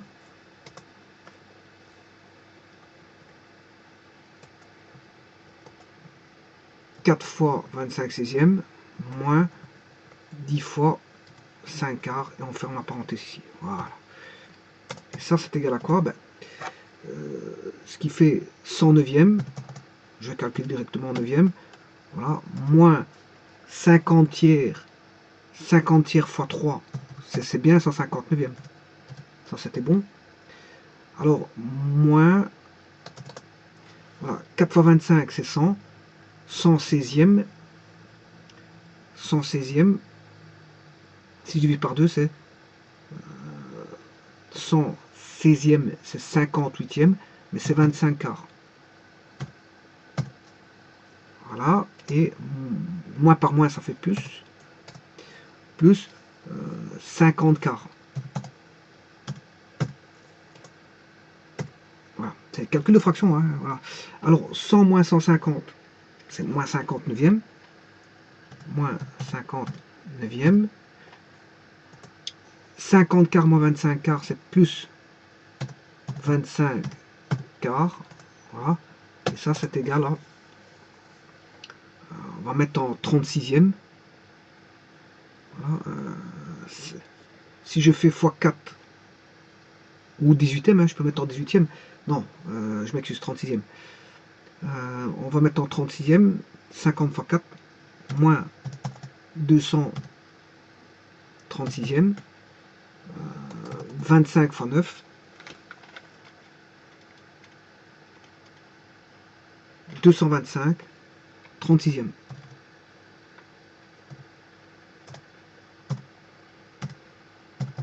Et là, ce qui fait 25 36e. Voilà. Alors, est-ce que 25 36e fait 3,069? Et ouais, exactement. C'est exactement ça. C'est parfait. Donc, la réponse, c'est ça. C'est 25 36e. Donc, ça, je vais l'effacer. Hein.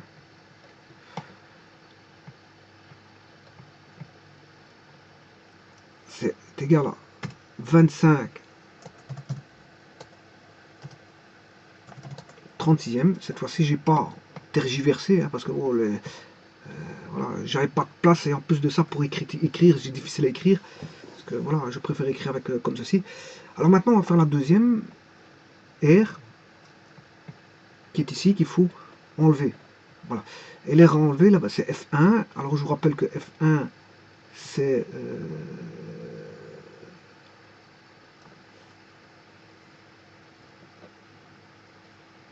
oui, il faut que je recalcule l'intégrale. C'était celle qui descendait.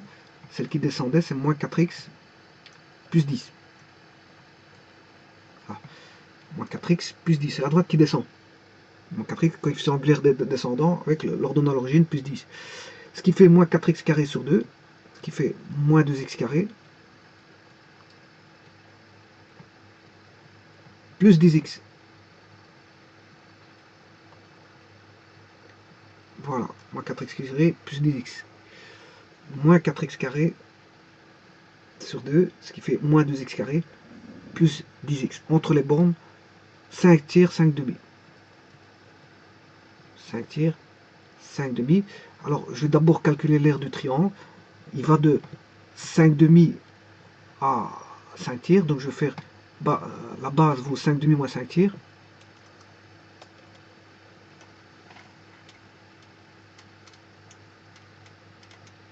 Voilà, ce qui fait 0,83 fois la hauteur qui veut 3,33. Voilà, divisé par 2. 1,38. L'air là fait 1,38. En gros, hein, bon, environ, quand je mets 1,69, c'est environ 1,69. Voilà, donc on doit trouver ceci. Donc là, je dois réécrire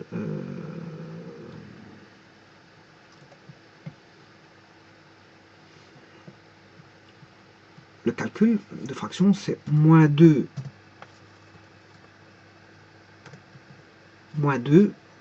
fois, donc je vais mettre le fois comme ceci, x carré, ben, c'est 5 demi au carré, ce qui fait 25 quarts.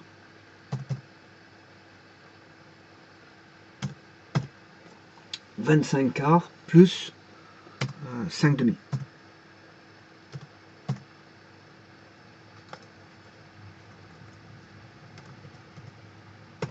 Voilà. À ceci, je dois enlever moins 2 fois 5 tiers au carré, ce qui fait 25 neuvième, plus 10 fois 5 tiers.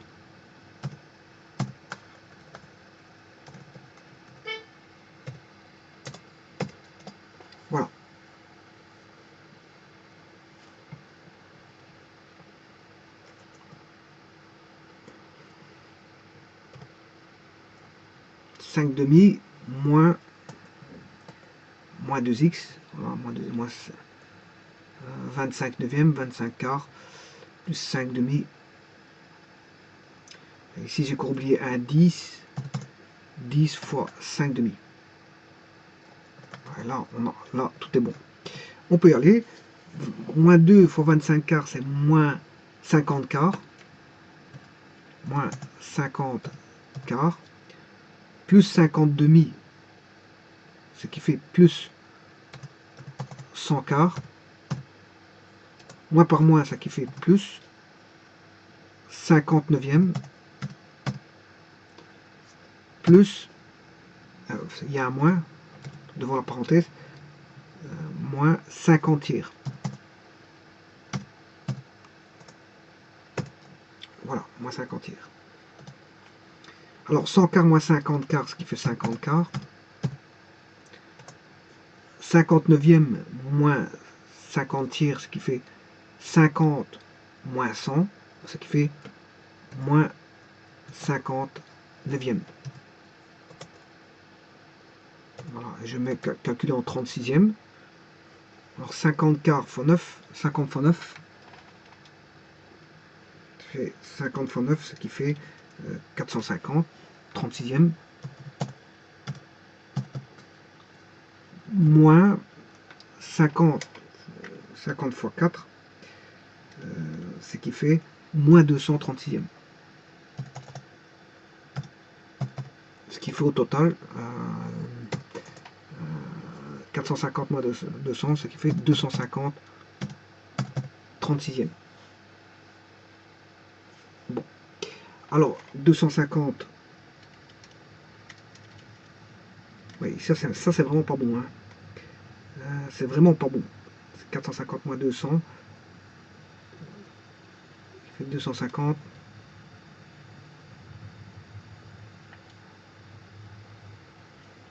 Le 5 divisé par 2.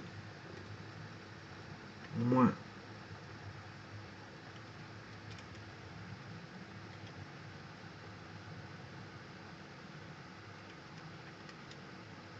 275, 2,75. Non, ça c'est vraiment pas bon. Il y a un problème là. Déjà l'air au-dessus, elle est déjà pas bonne. Hein. C'est 5 demi moins 5 demi moins 5 tiers.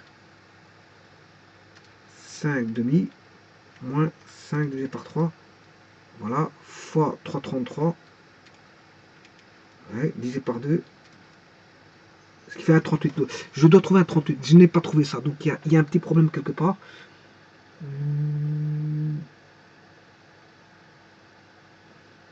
La droite qui descend, c'est bien moins 4x. Je vais l'écrire. Hein. Il y a encore une petite erreur quelque part. Je vais trouver l'erreur. Hein. Ne vous en faites pas. C'est vrai que moins 4x. Vous voyez que c'est mieux de le faire par le triangle, comme j'ai fait tout à l'heure. Hein, parce qu'ici, on s'en met les pinceaux avec le calcul de fraction. Donc, moins 4x plus 10. Ah, ça, c'est la droite qui descend. Bon, si je calcule l'intégrale, c'est moins 4x carré sur 2. Donc, moins 4x carré sur 2, c'est bien moins 2x carré. Et plus 10, c'est plus 10x. Donc, ceci, c'est bon. Les bornes, c'est de 5 demi à 5 tiers. Donc, c'est un problème dans le calcul voilà, ici. Alors, 5 demi au carré, ça fait bien 25 quarts. Fois moins 2, plus 10 fois 5 demi. Moins 5 tiers, c'est 25 neuvièmes, c'est bon. Fois moins 2, plus 10 fois 5 tiers, tout est correct. Là, on a moins 50 quarts, c'est juste. Plus 10 fois 5, 50, 50 demi. 50 demi, ce qui fait bien 100 quarts. Alors, 100 quarts moins 50 quarts, ce qui fait bien 50 quarts. Et alors là, on va voir moins par moins plus 50 neuvième moins 50 tiers. Voilà. Si je fais x3, x3, là j'ai 50 neuvième moins 50 tiers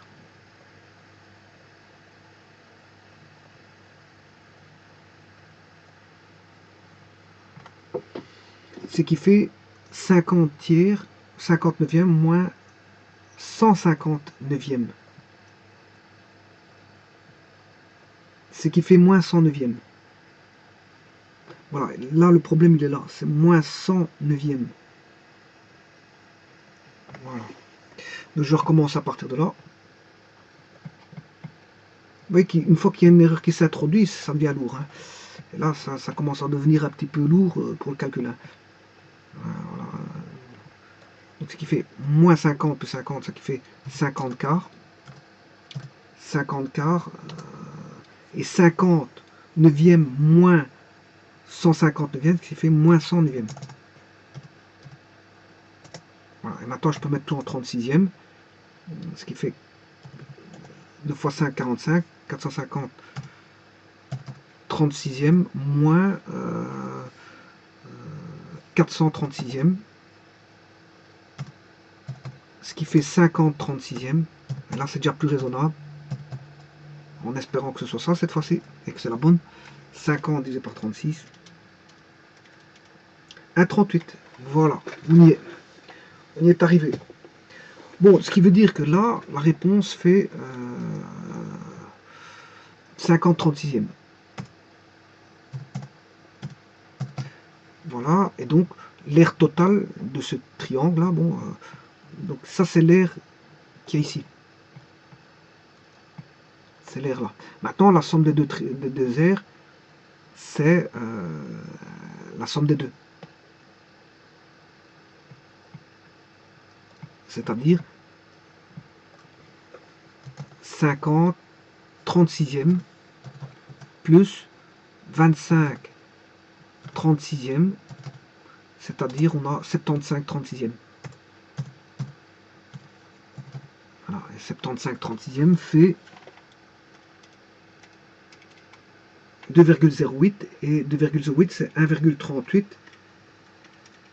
plus environ 0,69. Voilà, 2,0708, donc c'est ça. Et là vous l'avez en fraction. Voilà. Alors que vaut l'aire totale maintenant? L'aire totale, c'est l'aire qu'on avait au départ, c'est-à-dire si on va rechercher l'aire ici,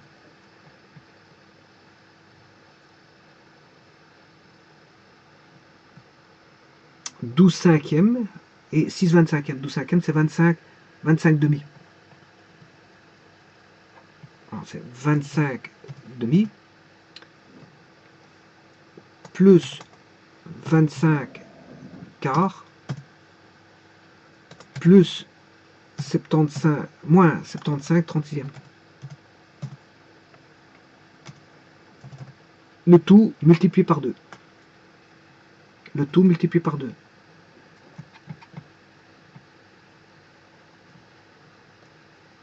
Le tout, et là vous l'avez en fraction. Tout ça multiplié par 2. Voilà, et si vous calculez ça, ce qui fait 25 demi, plus 25 divisé par 4, moins 75 divisé par 36, le tout fois 2, vous avez 33,333333. Et voilà l'aire qu'il fallait calculer. Bon, de différentes manières.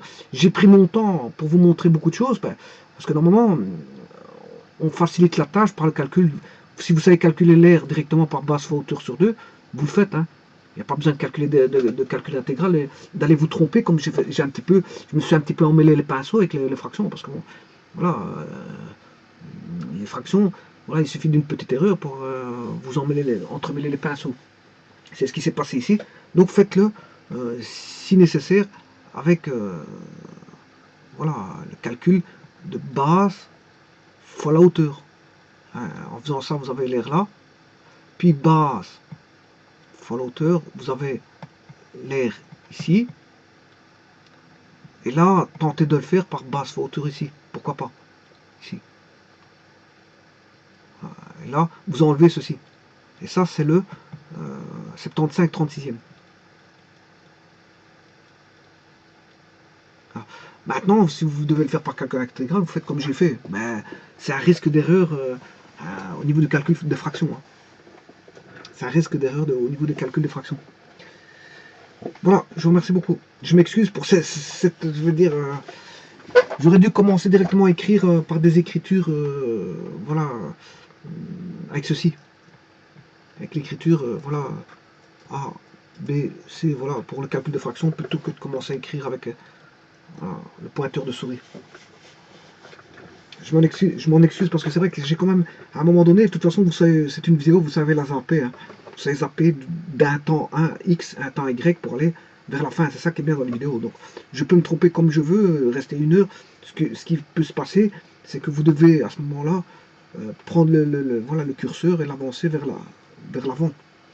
Vers ce que je... Voilà. C'est ça qui est bien ici dans les vidéos. Vous savez faire avancer le temps pour ce qui concerne voilà, le flou. Il y a du flou. Là-dedans, il y a un peu de flou. C'est le calcul de fraction qui a amené un petit peu de flou.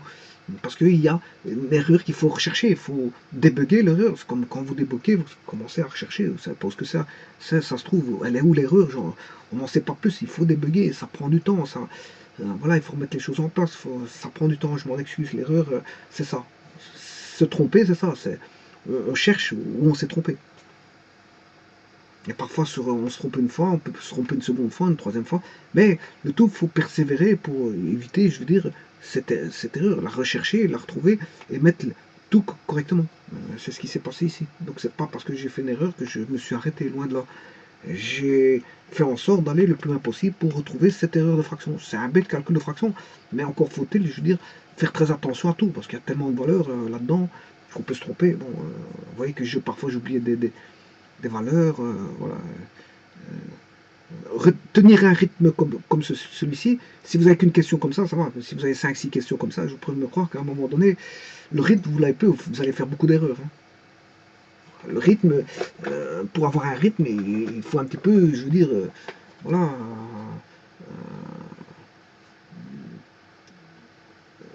On peut avoir un certain rythme, mais à un moment donné, il y a la fatigue aussi. Hein. Il y a la fatigue qui vient, qui intervient. Donc si vous avez 5-6 questions comme ça, je pourrais me croire que le calcul de fraction, on vous donner 50 calculs de fractions comme ça, je vous prie de me croire qu'à un moment donné, vous allez faire plein d'erreurs. Hein. Plein d'erreurs. C'est normal parce que vous tenez plus le rythme. Vous tenez plus le rythme. C'est comme un boxeur, on va dire un boxeur qui est voilà, dans un ring, qui commence à combattre. Ben, au début, il est enchaîné, enfin, il enchaîne, il est motivé au départ, mais à la fin, c'est fini. Hein. Il y a certains boxeurs, à un moment donné, avec leur poids qu'ils ont, ils commencent à flancher. Hein.